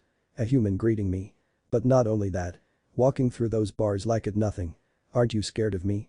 The Kikbi asked, looking into the eyes of the red-haired boy standing in front of him. Naruto didn't know why he should be afraid of him, so he decided to say that to him. "Why must I be afraid of you?" This surprised the Kikbi once more, but he just continued to lay with his head on his paws as he spoke in his very deep voice once more. Because of who I am, of what I am. Naruto cocked his head a little, thinking to himself before he finally caught it. The people of the village always talked about it, especially during his birthday. Even the Hokage mentioned it once or twice if he could remember correctly. "You're the Kyuubi?" Naruto asked, not truly certain about it. "But I am. Are you afraid of me now?" The Kyuubi asked, his voice sounding a bit different than before. Almost like it had a very small amount of worry behind it. Naruto just smiled and shook his head. "No. I don't have a reason to be afraid of you. Plus you haven't attacked to try to kill me so far." This only made the Kyuubi laugh slightly, getting up from where he laid, but only slightly. "I am the reason you're being treated like that, kid." This surprised Naruto, for he didn't know what that meant. "What do you mean?" he asked, trying to look into his massive eyes. "I mean that this is inside you. Call it your mind if you will. I am sealed inside you. I cannot die, so your Yondaime sealed me inside you," the huge fox said, looking down at the small human in front of him. Taken aback, Naruto just stood there. He didn't know what to think or what to do. "So this is why they all hate me and why they call me everything they do. But that doesn't make any sense. If the Kyuubi is sealed inside me, why call me that? I mean, from what Kurenai-chan told me, when you seal something in those scrolls the uses, it doesn't become the thing the sealed from what I saw also." This made Naruto laugh all of a sudden, which caught the Kyuubi off guard once again. "Wow. So that is why they hate me? Oh well. I don't care. I got Kurenai-chan and my One-san. They don't hate me. But, do you hate me?" Naruto decided to ask, voicing the question that finally came to his mind. A shock to even think of it anymore, the Kyuubi just shook his head before he tried to smile, showing a bit of teeth to Naruto, who in return just laughed a little. "At first I did. But when I saw how they treated you, and especially after that night, I changed my opinion about you, kid. So no, I don't hate you. I hate your village for what they did to you and your Hokage to be too weak to man up and do something about it. I guess you have Amaterasu-sama to thank for that." Now it was Naruto's turn to be confused. Firstly, the Kyuubi knew about that night, where he almost died. Then again, he has been sealed inside me since I was born. That is when the Yondaime died, he thought, thinking of the Kyuubi as a he because of how his voice sounded. Secondly, the Kyuubi didn't hate him and called him kid. Then he said something about something named Amaterasu. Where have I heard that name before? He couldn't really think about it, so he just decided to ask the Kyuubi the questions he wanted to have answers to at least. "Kyuubi, what is your real name if you don't mind me asking?" "I mean, that isn't your real name, is it?" Naruto asked the first thing he could think of, which surprised the Kyuubi a lot. The first thing he asks for is my name, the Kyuubi thought, though he didn't know if he should tell it to him so soon. "Why do you want to know that?" "Also yes, Kyuubi isn't my name. It's what I am. I am the Kyuubi no Imko," a Bijiki told Naruto, resting his tails from all the swaying as he just laid them down on the ground. "Well, that's what I thought. So I just want to know what your name is, seeing as you called me kid. That's better than calling me human, but you could call me Naruto if you want. So I thought you'd like it at least to be called by your name, seeing as you're sealed inside me, and I'm pretty sure neither of us had any say in that." Naruto chuckled slightly, feeling a bit nervous. The day seemed to be the day for being surprised, it seemed, and that was for a lot of people, not only the Kyuubi no Imko. Taking a second to think, he decided to speak. "First, don't use my name other than to those you trust. Meaning only that female human you stay with and that other female woman you call sister. No one else. Got it?" The Kyuubi told him, wanting to make it clear to not use his name openly. Mostly because the other humans didn't deserve to even know his name, not even the Hokage currently. Naruto nodded, smiling as he could finally get some answers perhaps, and also have something to talk to while Kurenai was on a mission. "Kurama. That's my name," the now named fox told Naruto, who smiled even wider. "Wow, that's a cool name. It's nice to meet you, Kurama," Naruto said, walking towards the Kyuubi and playing his hand on the huge fox's paw, who looked surprised at the young boy beneath him. Kurama just smirked slightly, or what looked like a smirk to Naruto anyway. "Nice to meet you too, Naruto. I'd talk to you more if I could, but it seems like your body is getting tired. So best to return to it and sleep. We can talk tomorrow again," Kurama told Naruto, laying his head on his paws again and closing his eyes. "Firstly, how do I get out of here?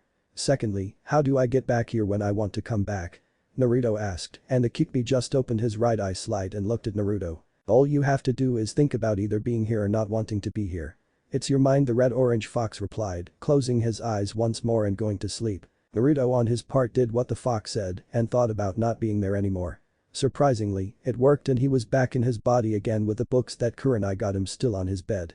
He then took them off of his bed and placed them on the ground next to his bed, then he slowly drifted off to sleep himself, but not before he spoke one last time for the day. "Good night, Kurenai-chan, Anko Onisan." Kurenai and her team also decided to rest for the night as they waited with the other team at the border of the fire country.